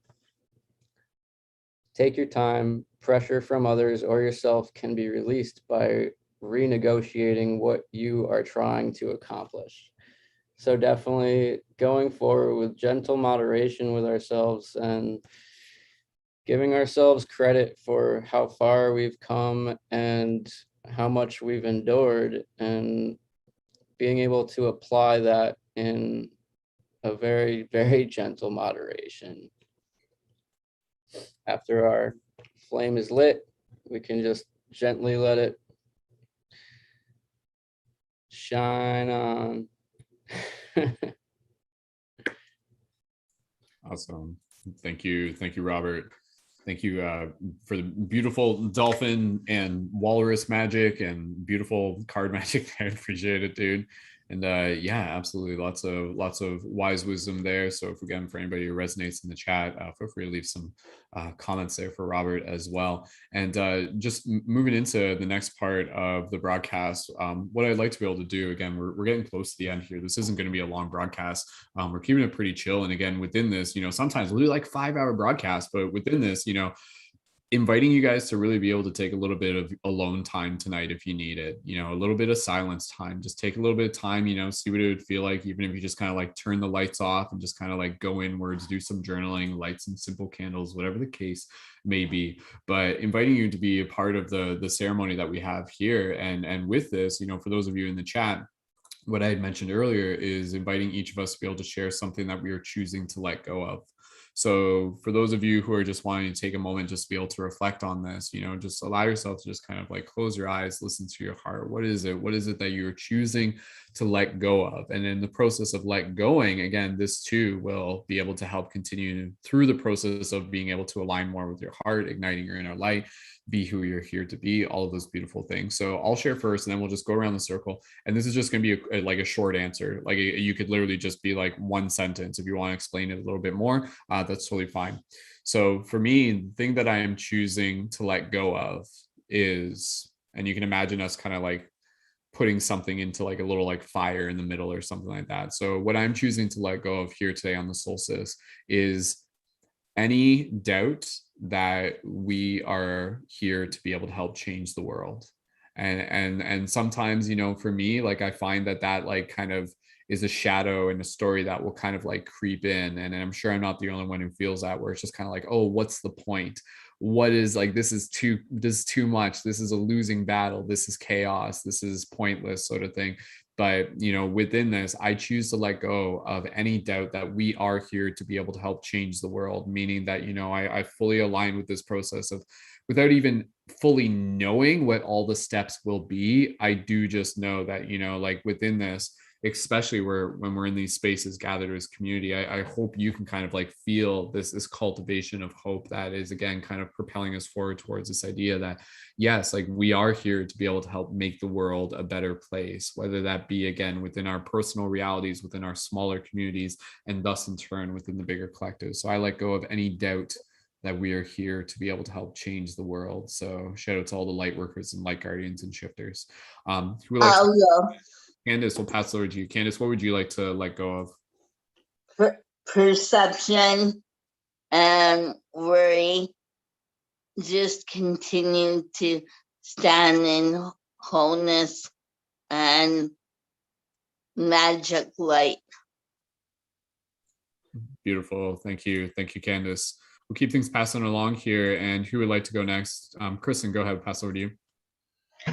I am going to release the need to feel like I need to beat the clock, like the rabbit running through Alice in Wonderland. Like I am not, there is the end of the destination is here in my heart, and it grows and evolves as I grow and evolve. And just realizing that whatever it is that needs to be accomplished will be accomplished in the time frame that it needs to be done. And so cultivating more time to be able to kind of slow down and treasure the moments, and still holding that inspiration and growth, but just not feeling that need to be like, I think that's good. Very, very relatable. Celebrating more of the presence that we have. So this is a very special time of the year where, we really get to be able to be present with the presence, so to speak. Lots of presence. So anyways, let's keep things passing around here. Who would like to be able to go next? Eloise, and then anyone after that. Yeah, so I'd like to let go of like my, I guess, like desire or subconscious need to control outcomes, and letting go of like expectations, so that I can make room for trust in the universe and like letting things be as they are. Very cool. Very relative. And Kyle, did you want to go next? Or Michael? Sorry, we'll pass over to Michael first. Yeah, go ahead, Michael. Kind of old paradigms of like, old self, anything that kind of limits yourself. And then that, our existence is not limited to a singular experience. You can almost do anything while you're here. And then fear of authentic self, like don't be afraid to be your authentic self, even against odds. And then kind of similar to Kristen's, like my mission is for me, like it's not really going anywhere, and there's no really need for competition really anymore. And also just overthinking. Sometimes you get in your own head. So Very cool, very relative. I can see a lot of common themes here, and thank you, Michael, for sharing. Which to me kind of like speak of this idea of like gentleness, to be more gentle with ourselves. This is something that like we need, you know, gentle with each other, gentle with the world, gentle with our relatives, gentle with ourselves. So I take that to heart, where it's like, yeah, like I'll just adding in another, I let go of this idea that I need to like brute force my way towards accomplishing the things that I need to do, and instead just really focus on taking care of myself, taking care of my family, taking care of my physical space, taking care of my physical body. And with that, you know, that in turn is a big part of igniting our light. So, you know, for everybody here, you know, this is totally a beautiful time to be able to really just kind of reflect and dive deeper into the practices of self-care as well. So it's the most important thing when it comes to the bigger journey ahead. Michael, thank you again. Kyle, did you want to share next? Go for it. Hey, I think letting go of like past mistakes, like I don't even want to relive them and rethink about them and rehash in my mind. Like I would just like to, drop those off. They've passed, and don't have to keep replaying them. And then everything everyone else said, like even like self-doubt, things like that. Just let go and understand that like it's basically like we're just letting like the catapult's holding, and you're just like, no, let go of everything like that, and then it allows to go, fly through the air. Very cool. Yeah, I like there's a saying that I like that I usually remind myself of. Look back only to see how far we have come. So, like I think that in itself is a good way to just be able to frame our story. So, like we had to go through what we did in the past in order to be able to get to where we are now. And then with that, that will continue to propel us into new heights as well. So cool. Thank you, Kyle. Again, it's cool because with everything everybody's saying, it's just like, oh yeah, like I actually like let's collectively let go of all the things that we are putting into the space between us, if it's something that you resonate with. Robert, did you want to go? And then from there, we'll get pretty much into our meditation after that. So go ahead, Robert. Yeah, as you were saying, not moving forward with that brute force. And it's funny that the name brute force reminds me of one of the very, very first video games that I played on Xbox, which kind of symbolically tells me to, keep going with the healing journey. And ultimately, I keep seeing my healing journey bring me more backwards in time, more to my innocence, back to my heart, back to where less and less that I was worried about, and being able to really just let go and find the beauty in which I have within myself and which I've already manifested within my life, rather than brutally trying to like overlook everything that I already have, and just continually try to find the beauty that is already right in front of me, rather than looking for it somewhere else every other day. Beautiful. Well said. Yeah, again, with what everybody is saying here, it's really, again, I hope for those of you tuned in right now, I hope you can kind of like see this kind of collective vision that we're creating here. And yeah, again, just kind of like this, I already talked about it, but this gentleness, and with this gentleness and this ability to be able to align more with kind of like the gift of the present, we can really just be able to see that, like so much of the love that we're seeking, it's like, it's here, it's in this moment. I've said this once before and I'll say it again, like right now, you are loved by the universe, no more or no less than any other point in your life as you are right now. And what I mean by that is that there's like this abundance of love, like from this cosmic place within your heart, from like this like God-like energy, whatever you want to call it, this source-like energy that is literally like, just like emanating down into us and within us each and every single moment. So when we're gentle, when we're more present, we can really be able to see that. So, within the process of the solstice, it's a great time to really just be able to kind of like to fall in love with the stillness, and then with the stillness to actually be able to kind of like hear the things that we didn't hear, to see the things that we didn't see, to feel the things that we haven't felt. So there's so much busyness in the world right now, but again, you know, like what happens when we really just create this space for us to just kind of like relax, chill out, go inside.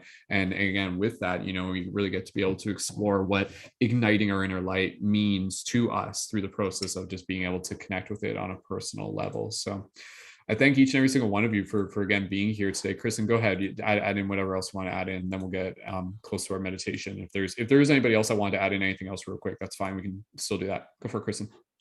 I also want to release the need to hold back my authentic self and to be anything but my authentic self. That's it.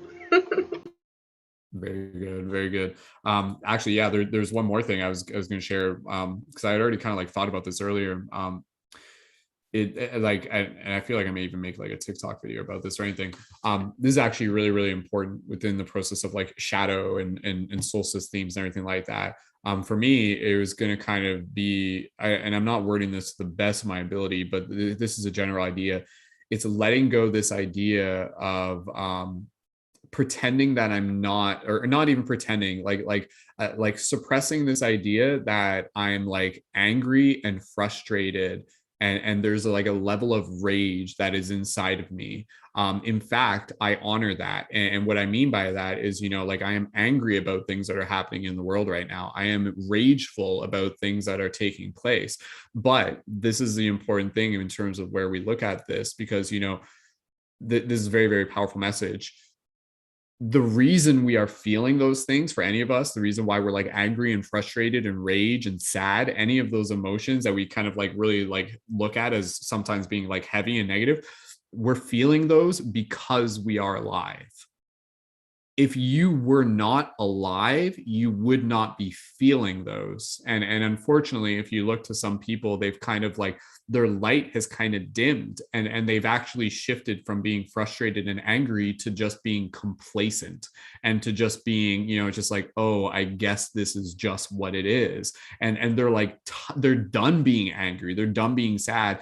And that's actually kind of like, you know, we see that, and I hold empathy in my heart for that, you know. So I think it's important for us to be able to acknowledge and to be able to send love to ourselves, where we can see if there is anger and rage and everything, to be able to acknowledge that is a reflection of the fact that we are alive enough to be able to be conscious of the fact that there are these things that we don't necessarily agree with. Because again, you know, I've said this before, but anger and love and rage and all of those things, like they're literally just like love in disguise. The only reason you're angry about something is because you care about something deeply. So for each and every single one of us here, you know, within the darkness of your own solstice, it's okay to be able to acknowledge the fact that you may be carrying this anger and this frustration. We all are.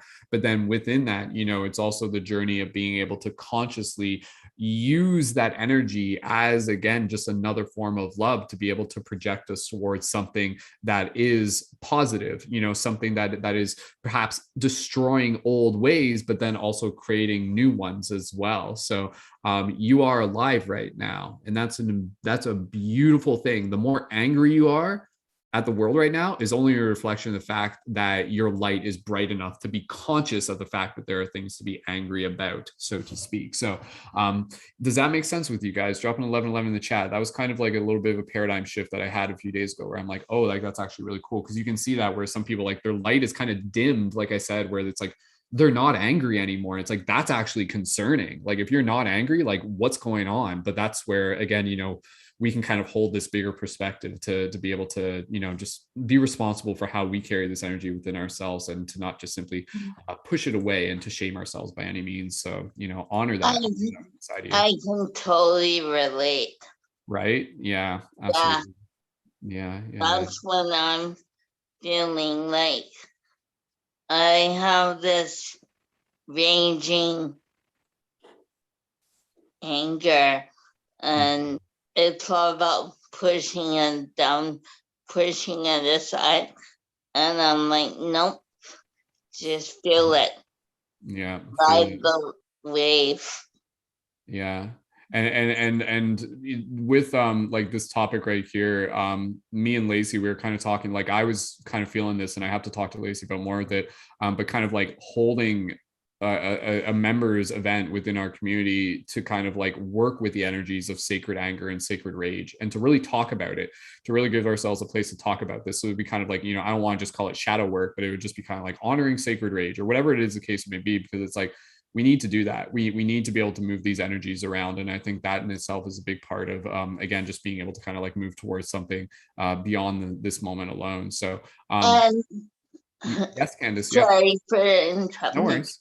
And the thing is too, I don't really talk about or bring it up because there hasn't been a safe place, like Exactly. especially in my existence. I have caregivers, right? And they take things personally, so Right. I just naturally just stuff it down. So to Yeah. be able to have a circle and just really freely get it out is very, would be very healing. Yeah. And like then once that goes, then you can like totally give yourself like living in light, you Yeah. know? Absolutely. Yeah. And again, there's a lot for us to be able to explore there. And like I said, I definitely do want to create the space, because it's like, with that, it's like we kind of move that energy, and with it, we make space for kind of like this new energy, this vibrant energy. And so it can be the balance. Like, don't completely let go of that sacred rage. Just learn how to hold it in such a way that actually becomes motivating for you. Oh, you know what? I'm so angry about how the world is like, things that are happening in the world right now, that it actually motivates me to be able to create a positive difference.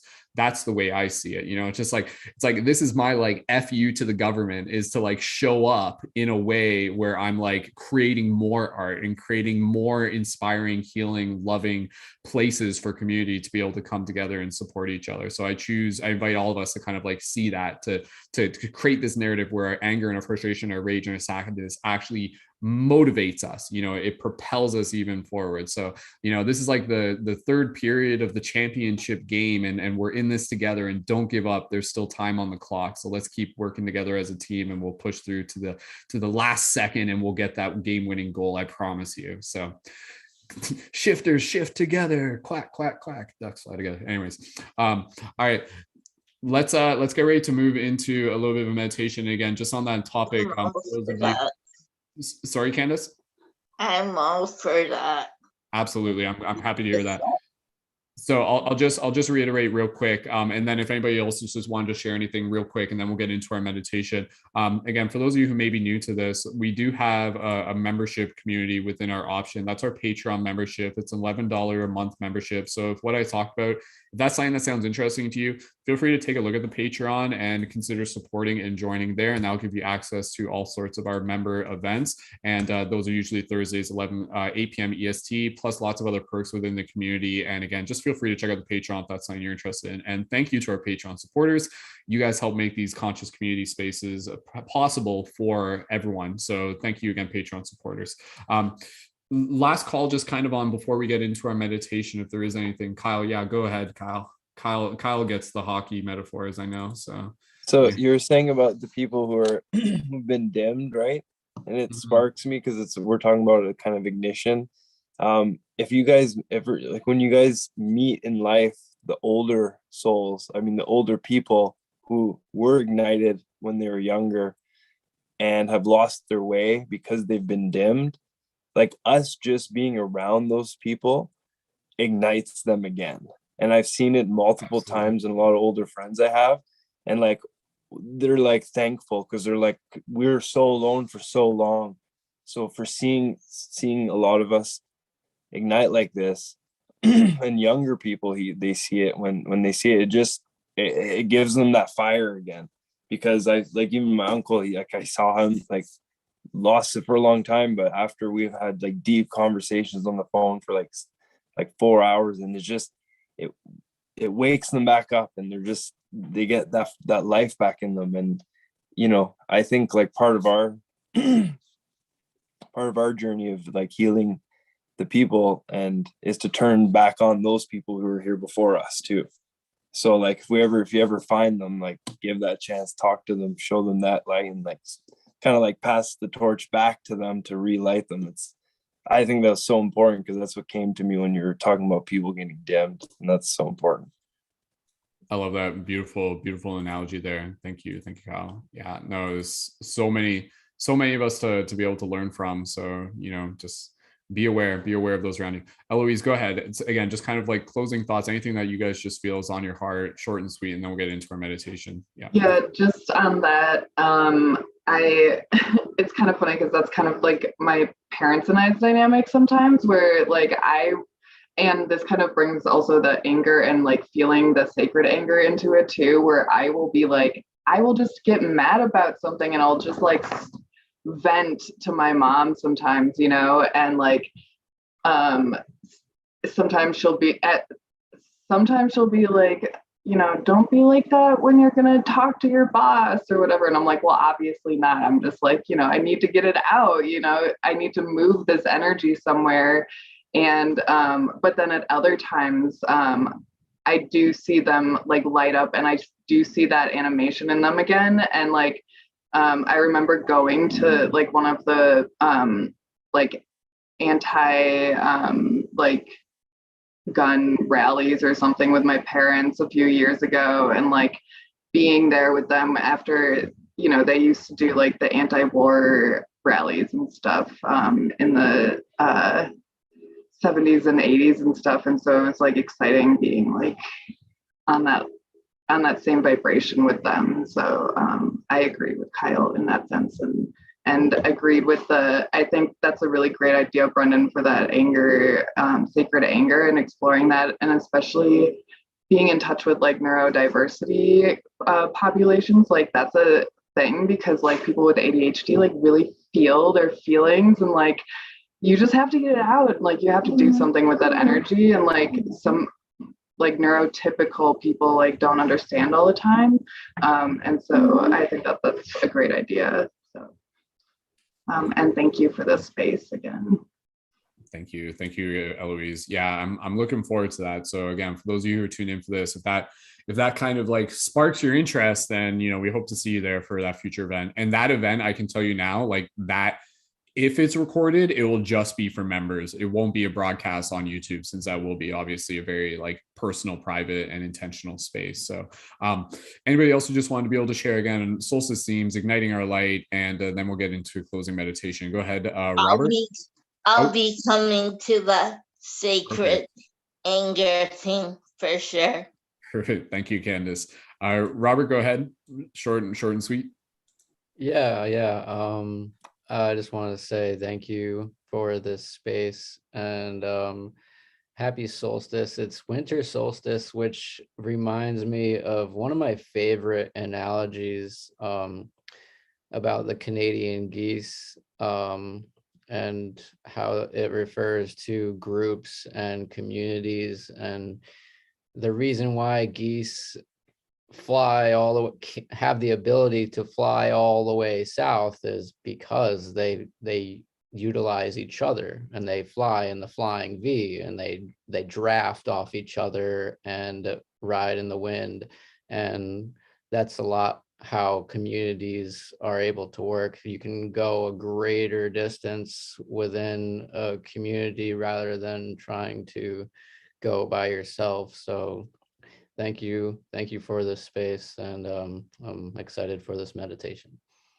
Thank you, Robert. That's right. Again, it's kind of like that ancient African proverb some of you have heard: if you want to go fast, go alone. If you want to go far, go together. So thank goodness we got each other here, and yeah, let's go far. And I mean, we don't have to go fast, but we'll definitely be going whatever speed the river flows at, we'll be going in. So anyways, all right, anybody else, just whatever closing thoughts are on your heart, if you feel called. If not, I think we're just about ready to go into our meditation, so let's do that. So inviting everyone to just get nice and comfortable. What we're going to do here, we're going to go into maybe like just like a 10, maybe 15-minute meditation. It's going to be a pretty short one. After that, we do have a little bit of music that we're going to play from our good friend Spaceship Earth. And it's actually an unreleased track. It's just like a 4-minute song.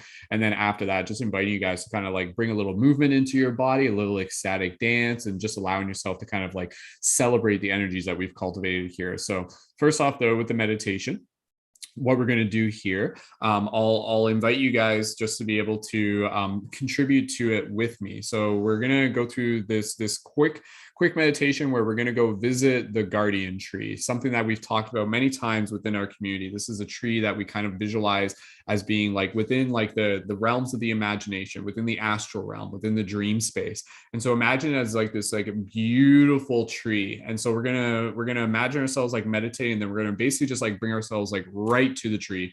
Not even going to go through any portals. We're just going to bring ourselves right to the tree.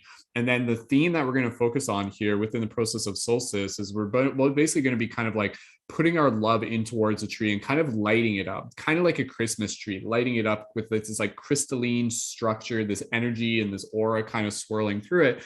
And then what I'm going to invite each person here to do, as much as you feel called to, and maybe it will be everybody here, and I encourage and invite you guys to share. Basically what we're going to work with this metaphor of putting a present underneath the tree. And so I'll invite each person and be like, okay, like passing it to the next person, what present would you like to put under the tree? And you can say like, my present is for people to ... And you'll kind of get a feel for it as we go through it. But it'll be kind of like, what is your blessing for everyone who is across the world, for all the seekers who are tuned into this broadcast, whatever the case may be. So you can think about that now as we move through it. What present do you want to put under the tree? And then that present will be something we'll collectively receive. And then from there, we'll just kind of like vibe out for a bit, and then we'll conclude the meditation. So if you guys are ready for that, go ahead, drop an 1111 in the chat. We're ready to do that, and then we'll be done the broadcast shortly after. So just checking in real quick. Kristen, do you want to be the person that I pass it to at some point? You're pretty familiar with these. Yeah, okay, so we'll get Kristen, and then from there, I'll basically, unless anybody wants to volunteer to be able to figure out a bit of an order, just go ahead and put your hand up if you're like feeling like you just want to like go after Kristen. And if you're not sure yet, I will. Okay, so we'll go Kristen, Candace, and then who wants to go after Candace, if we can figure that out? Michael, and then after that, I know, again, no pressure either way, Robert, and then maybe Kyle and maybe Eloise. All right, we'll figure it out as we go. So, okay, so with that said, let's get nice and comfortable for everybody here. And thank you again, everyone, so much for joining us. And again, happy solstice. So feel free to just get yourself nice and comfortable, and we're ready to go deep. All right.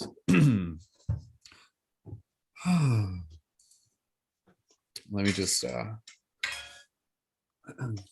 actually, you know what? don't worry about it. I'm not going to worry about meditation audio track in the background. It's okay. We don't need it right now. So just tune into the frequency of your own heart. That's fine. Okay. All right. We'll just embrace the quiet and the stillness for today's meditation. So for everybody here, quiet on the mics. I'll cue you to open them. And for everyone tuned in, just go ahead and get yourself nice and comfortable. And when you're ready, just gently go ahead and close your eyes. With our eyes closed, let us begin gently by connecting with the breath. Soft, gentle inhales and soft, gentle exhales. And as we breathe here, you can gently just straighten up your spine, open up your chest, relax your face. Just taking a moment, just be able to connect in with our breath as we breathe in, just kind of breathing in down from the belly, up into the heart, all the way up into the head, and then just gently releasing that breath as the energy just kind of cycles back down. So deep inhale, and then just let it go. Just let the exhale go. And with it, just letting go any of the things that we talked about earlier. So we'll just take a moment here with our breath. Soft inhales, breathing up from the belly, up into the heart, up into the head, and then just gently release. Just do a couple more of those, and then after that, just allow yourself to feel to use any sort of fitting style of breath work that you wish. Just gentle breath is fine. So again, deep, gentle inhales, nice soft exhales. So just finding a gentle rhythm that works for you. And then for everybody here, as we begin to turn our attention inwards, let us start by imagining ourselves all arriving in front of this beautiful tree, this guardian tree. And you can imagine yourself just kind of like arriving into this space. And you can see each and every single one of us arriving kind of in this big open field with this huge tree in the middle, this beautiful tree. And you can even imagine it being kind of themed like the seasons. You can imagine snow on the ground. You can imagine all of us kind of bundled up. Maybe there's snow gently fluttering in the air, the sky sparkling with stars, the snowflakes reflecting like crystals. And as we all continue to walk towards this beautiful tree, we just see this tree just sparkling with this amazing energy. The energy of Gaia itself, the energy of the earth, the energy of the mother, the energy of the father. And so as we allow ourselves to bring in this visualization into our heart and into our mind, just begin to visualize all of us just standing here in a circle, all the people tuned in, all the people listening afterwards. And you just see this beautiful circle of all these spiritual seekers, these light workers, light guardians, these shifters. And right now, everyone's just kind of like cozy and bundled up, not really worrying too much about being in our avatar forms necessarily, just being as we are, just honoring the ways in which we show up. And as we take a moment here, let us just allow ourselves to feel the presence of our ancestors, our guardians, our angels, any multidimensional beings, friends and families, any and all beings who share with us in this benevolent journey of helping assist and accelerate the shift in consciousness. So you can imagine this feeling and this sensation of this loving kindness of our ancestors and any and all multidimensional beings just supporting us in this space, joining us in this space, welcoming us into this space. And even if that means inviting in any sort of like spirit animals, any animals that you have on the spirit side, just seeing them here with us in this moment as you can even just imagine like some of the dogs are probably just like running around right now. They're just like doing their own thing. That's okay. It's just a beautiful festive vibe. And again, just kind of seeing this tree just light up with this love, like it's already like well lit up, and seeing this light on the tree as a reflection of the light we carry inside. And so at the base of the tree, you can already see that there's already assortments of presents, boxes and gifts and all sorts of just different containers that hold the intentions that we wish to put into them. And all the presents that we have here, they are gifts for us. They are gifts for all beings across the many corners and realms, and inviting you to be able to know that at any point beyond this meditation, you can arrive back to this space and maybe you'll open up a new presence and there'll be a new message inside for you. And so in this moment here, I'll go first, and we can imagine all of us just standing in this circle as we just kind of take a moment to just acknowledge and share each other, just a gentle smile. And so in this moment, you can imagine me just kind of walking from the edge of the circle and walking towards the tree. And as I hold a present in my hand, and I'll just allow myself to connect with my breath as I share from my heart the present that I put under the tree for all of us. So the present that I put under the tree is for each and every single one of us to understand the true power of being able to honor our story, of trusting that even though our story is unfolding within these moments, to be able to know that the story that we carry is a story that is here not just for us, that is here to be able to inspire those around us, to be able to fall deeply in love with our story through the highs and the lows, and to be able to allow it as being a path that will deepen us into more wisdom within our own hearts. So my present is for all beings to be able to see the true gift of their story and the power it has for them to be able to share it into this world. So may all beings know the gifts and the value and the beauty of their story. And I see their stories and I thank them. So I'll make my way back to the circle edge, and from here we'll invite Kristen to be able to share a present under the tree. So Kristen, feel free to unmute your microphone and go ahead, Kristen, when you're ready. And the present that I hold before this beautiful tree is a very special token, a symbol to help you to see how beautiful and unique and special the light is that exists within you, and a tool to allow you to see your ability to ignite and cultivate and express this light in whichever way your soul calls you to, and to allow yourself to be free of self-judgment or releasing the need to control your expressions and allowing it to be the unique, beautiful existence that it is, and to spread this light everywhere you go in the exact way that your soul guides you to do so. And I will place my present under the tree and pass the talking stick next. Thank you, Kristen. We'll pass it to Candace after Kristen. Go ahead, Candace. What present would you like to share? Hi. The present I like to share is the gift of embracing the opportunity to hug everyone and to hug the world and just freely dance and celebration and share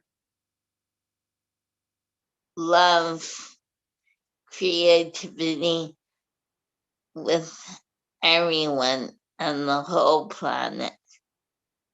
And I put this present under the tree. Thank you so much, Candace.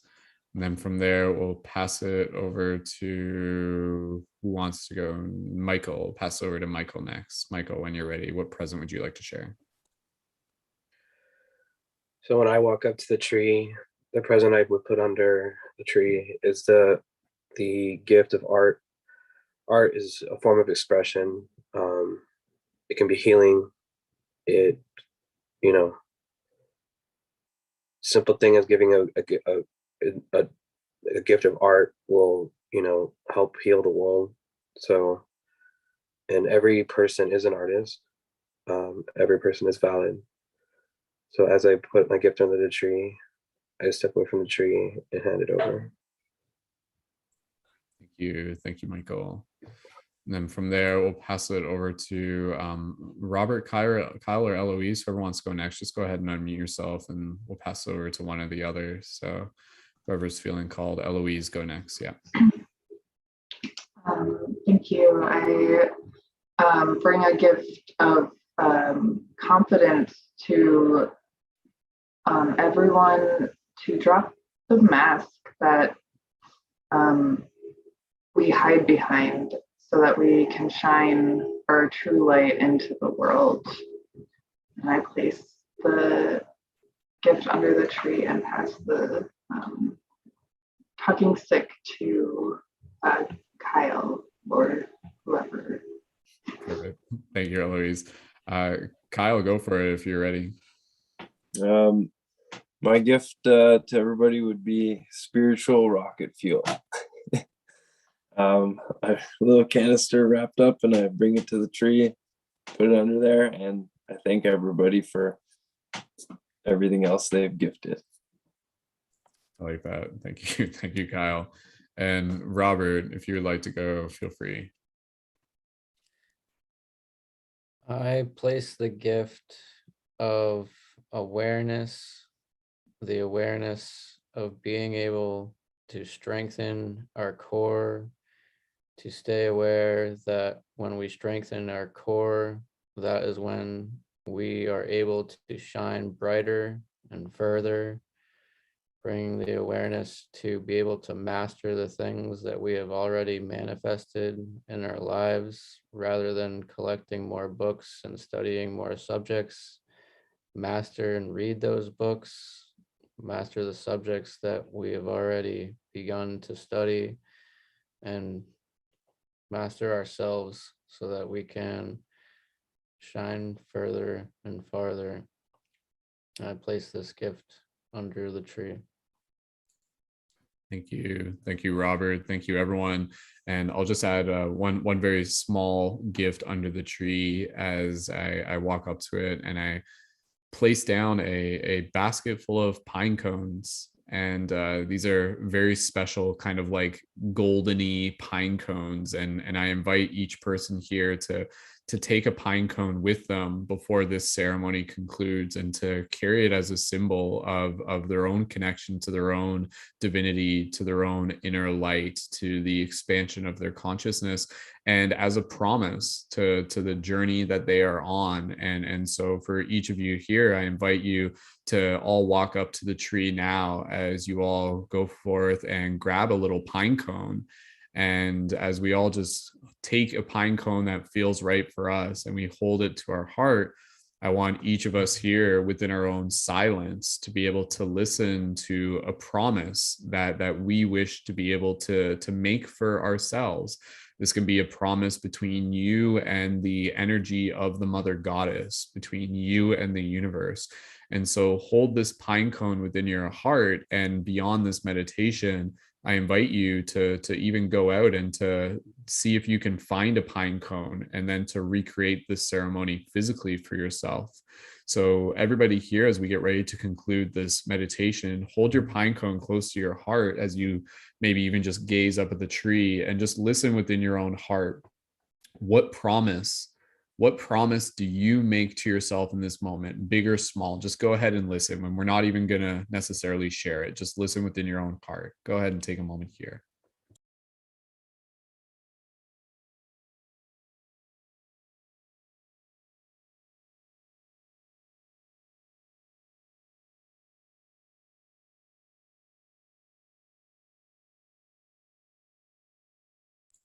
Just take about 10 more seconds within your own silence just to solidify.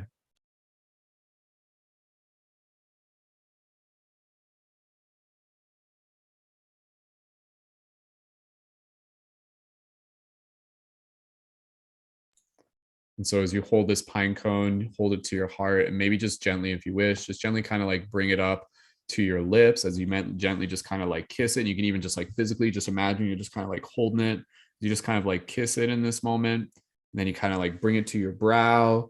And then you just kind of like point it up towards the heavens, and you feel this connection just kind of connecting in through you and the tree and the universe in this moment, as this pine cone aligns with your inner center, with your galactic center.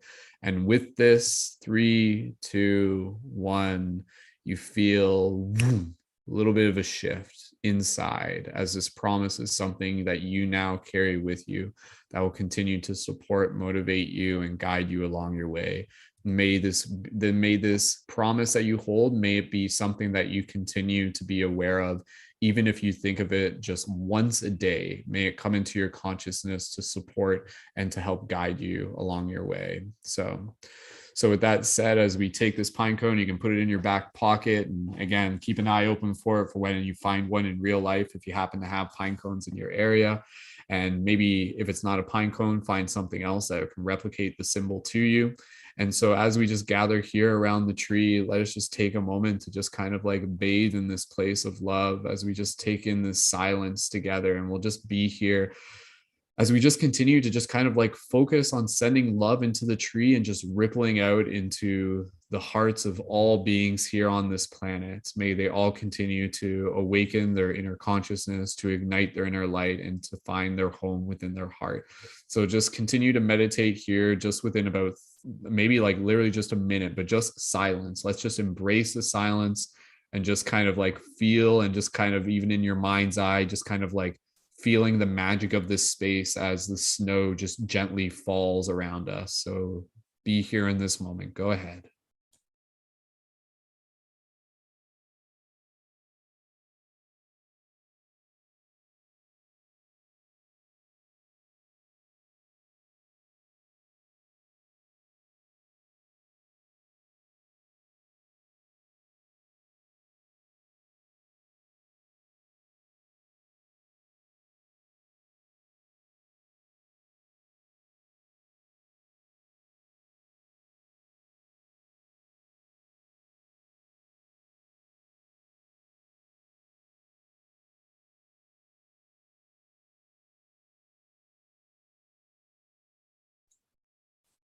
And so I thank you all for being here with us on this solstice day as we continue to truly find our way back to the home within our heart, as we remember the place where this journey truly starts. As the darkness looms, the light will rise as we continue to pierce the veil of lies. To align to the magic that has always been within, we will continue to change this world, and to each one of us know that, my goodness, we are going to win, because beginnings and ends are just one and the same, and this is an opportunity for us to be able to change the game. So fellow light workers, fellow light guardians, thank you so much everyone for being here. And you can imagine everyone just kind of like celebrating and just be like, woo, woo, woo, woo. We all just kind of run around the tree, and someone's like throwing snowballs at each other, and it all just kind of evolves into a very casual, just festive vibe around the tree, and inviting you to just be able to hold this vision and this energy within your heart, knowing that this is a space you can return to within your dreams, within your meditations, your daydreams, simply as you connect to the breath. So I honor you, I see you, and I thank each and every single one of you for being here. Just taking a couple more breaths here as you just thank this space, thank the tree, thank all beings, and notice that the tree is just a little bit brighter now as it continues to stand as a reflection of us. You are the tree, igniting your inner light. So, and there's a little star on top. There's like the paradigm shift sigil is a little star on top, if you want to imagine that. So just a couple breaths here as we conclude with gratitude. Merry Shiftmas, everyone. Beautiful. Slowly, when you're ready, carrying this vibration of gratitude and love with you, may you continue to have beautiful blessings along your solstice and Christmas days. Gently, when you're ready, slowly bringing awareness back to your physical body as you gently wiggle your toes, wiggle your fingers, and slowly open your eyes and return your awareness to the space around you. Blessings, blessings. Merry Shiftmas. Merry Christmas. Thank you, everyone. Beautiful. All right, let's just get right into the next part. We're going to kind of keep this this party vibe going, and we've got some music here from our friend Spaceship Earth. So I'm going to cue that up right away. And again, for everybody here, if you guys want to be able to just kind of sit down and vibe with this, if you want to stand up and just kind of dance along with this, feel free, and let the music here just kind of be like a celebration of the solstice and the energy that we have cultivated here within the space. And then we'll come back, and then we'll just do closing thoughts, and then we'll be done for today's very special solstice celebration. So is that cool with everybody here? You guys ready to put on some music and just kind of vibe out for a bit? Perfect. Yeah. All right, so I'll just ask you guys quiet on the mics real quick, and then if you guys can just give me a thumbs up when you can hear the music okay, and I'm going to start that in a second. So if you got any flow toys or candles or lightsabers or whatever you guys got, feel free to dance along, and just even just dancing with your hands. And yeah, thank you again to those of you in the YouTube chat for those of you in the YouTube chat, leave your blessings, leave your gifts in the comments down below. And yeah, let's have some fun. So this is a song by our good friend Spaceship Earth, and I'll post their links into the chat as we go. And this is an unreleased song as well. So happy solstice, everyone. And yeah, let's celebrate together as we bring in these beautiful energies. Much love. And give me a thumbs up if you guys can hear the music. In ourselves and in the way we live our lives, where we are not so dependent on the forms of existence that we freak when it changes, that we freak in the presence even of increasing chaos, because it's going to be at that moment where those people who have some tiny degree of equanimity will be that thing around which can coalesce a shift that is healing instead of ultimately destructive.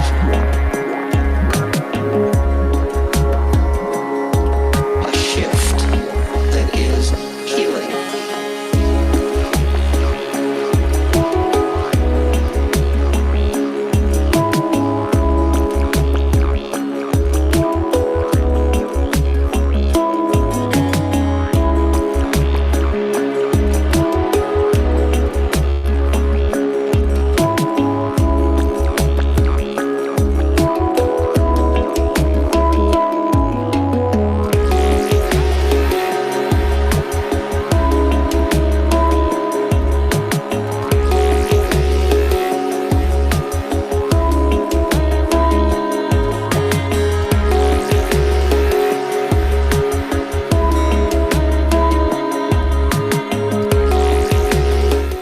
We're still at the tree. Imagine we're all at the tree right now.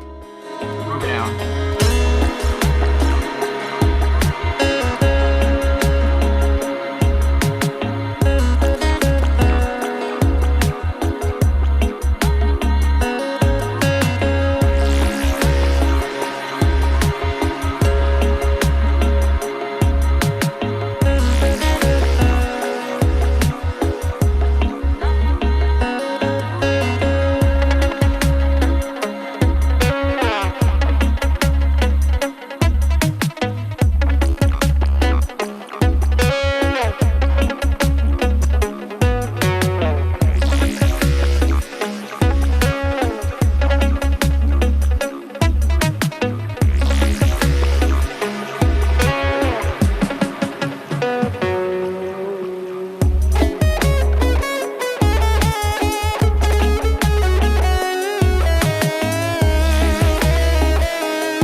Down. You guys can chill out again.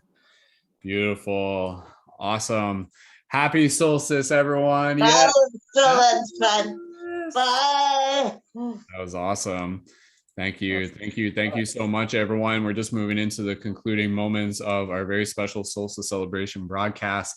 For those of you who have been tuned in on YouTube, on either the Portal to Ascension YouTube channel or on the Paradigm Shift Central YouTube channel, thank you guys so much for joining us live or in the future.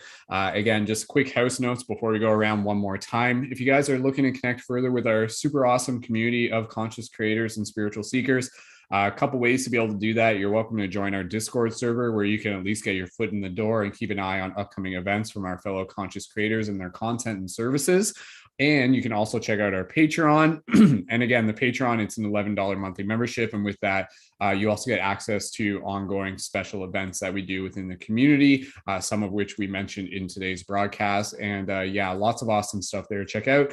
Either way, feel free to direct message me on Instagram at any time at Mystic Spider-Man if you guys have any questions and are interested in connecting. And yeah, we got lots of other awesome community events coming up as well. And yeah, super excited to be able to connect with more people who maybe tune into this broadcast the first time. So again, for those of you who may be pretty new to this, for those of you who are looking to connect with me, and then through me, you guys are welcome to connect with everything else. Simplest way to connect with me is through Instagram, Mystic Spider-Man, and YouTube, Skull Babylon. So if you're on the Portal to Ascension channel, check the links in the info. It's all there to my YouTube channel, plus my Instagram, plus all the Instagrams of all the other creators. And if you are looking to be able to order any of the special Light Guardian crystals, those are also available through my item shop. And if you DM me on Instagram after watching this broadcast, I'd be more than happy to be able to send you guys a special discount code for that. So thank you again, everyone. Happy Solstice. Let's go around one more time with some closing gratitude. And yeah, shout out to Spaceship Earth, who had the music featured for today's very special event. So closing gratitude one more time, and then we'll be officially done for today. Kristen, go ahead. So much gratitude, Brendan. Thank you for this beautiful space. My heart is filled with so much love and joy and cultivated expression. So thank you dearly. And thank you everyone who participated and shared in the comments or shared your expressions here in the Zoom. It's always really amazing to be able to come together. And although we have done many beautiful podcasts, they are always very special and unique, and this one has been an absolute blessing. So thank you, Brendan, and also really grateful for Spaceship Earth and their music. It's always very activating. So thank you for sharing everything, and for everyone here, gratitude for you, and just yeah, keep shining your light and cultivating in the ways that you do. Thank you. I just want to send my gratitude, saying love everyone and love coming and sharing and with like these events. They're awesome. Thank you, Brandon. And it's I love just being at home with creation 24/7. Thank you. Thank you, Candace. Wonderful to have you here as well. And yeah, let's just finish off here. Anybody else who just wants to? Thank you, Candace. Anybody else with any closing thoughts? Feel free. You guys can just unmute your microphone and go for it. I think Kyle, if you want to, yeah, go for it, Kyle. Hey, thank you for hosting this. This was really fun. It's nice to celebrate the solstice. Not very many people do.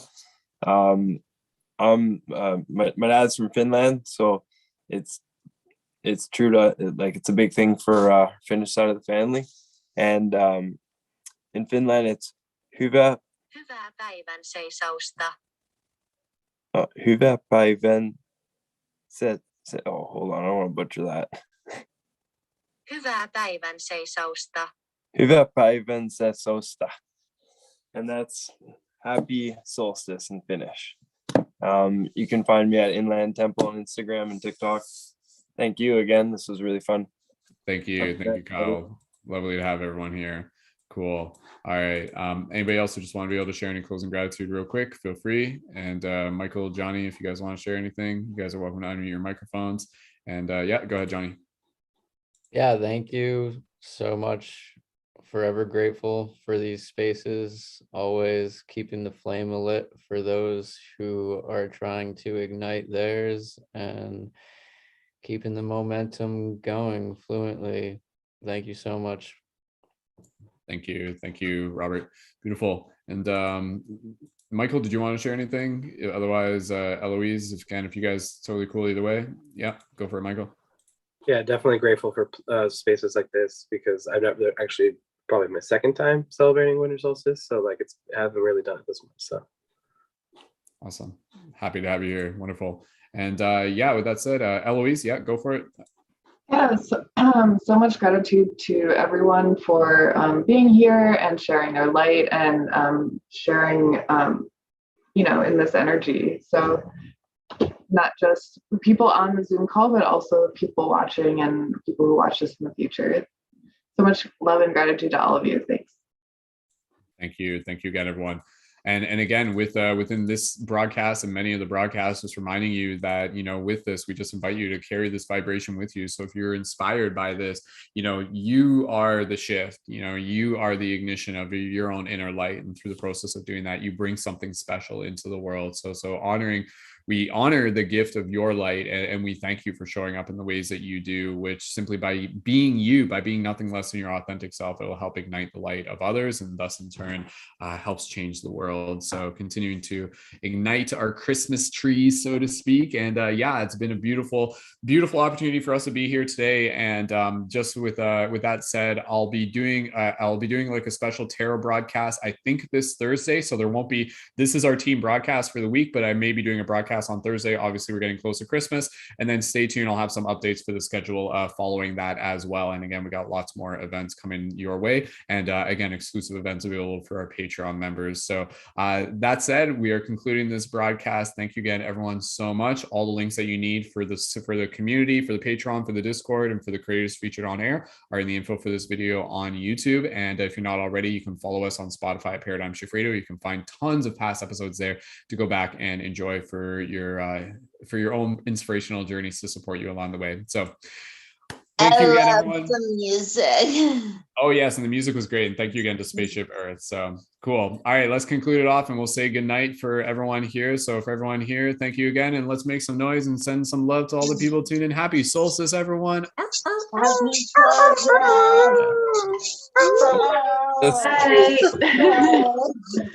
Light the fire. Bye.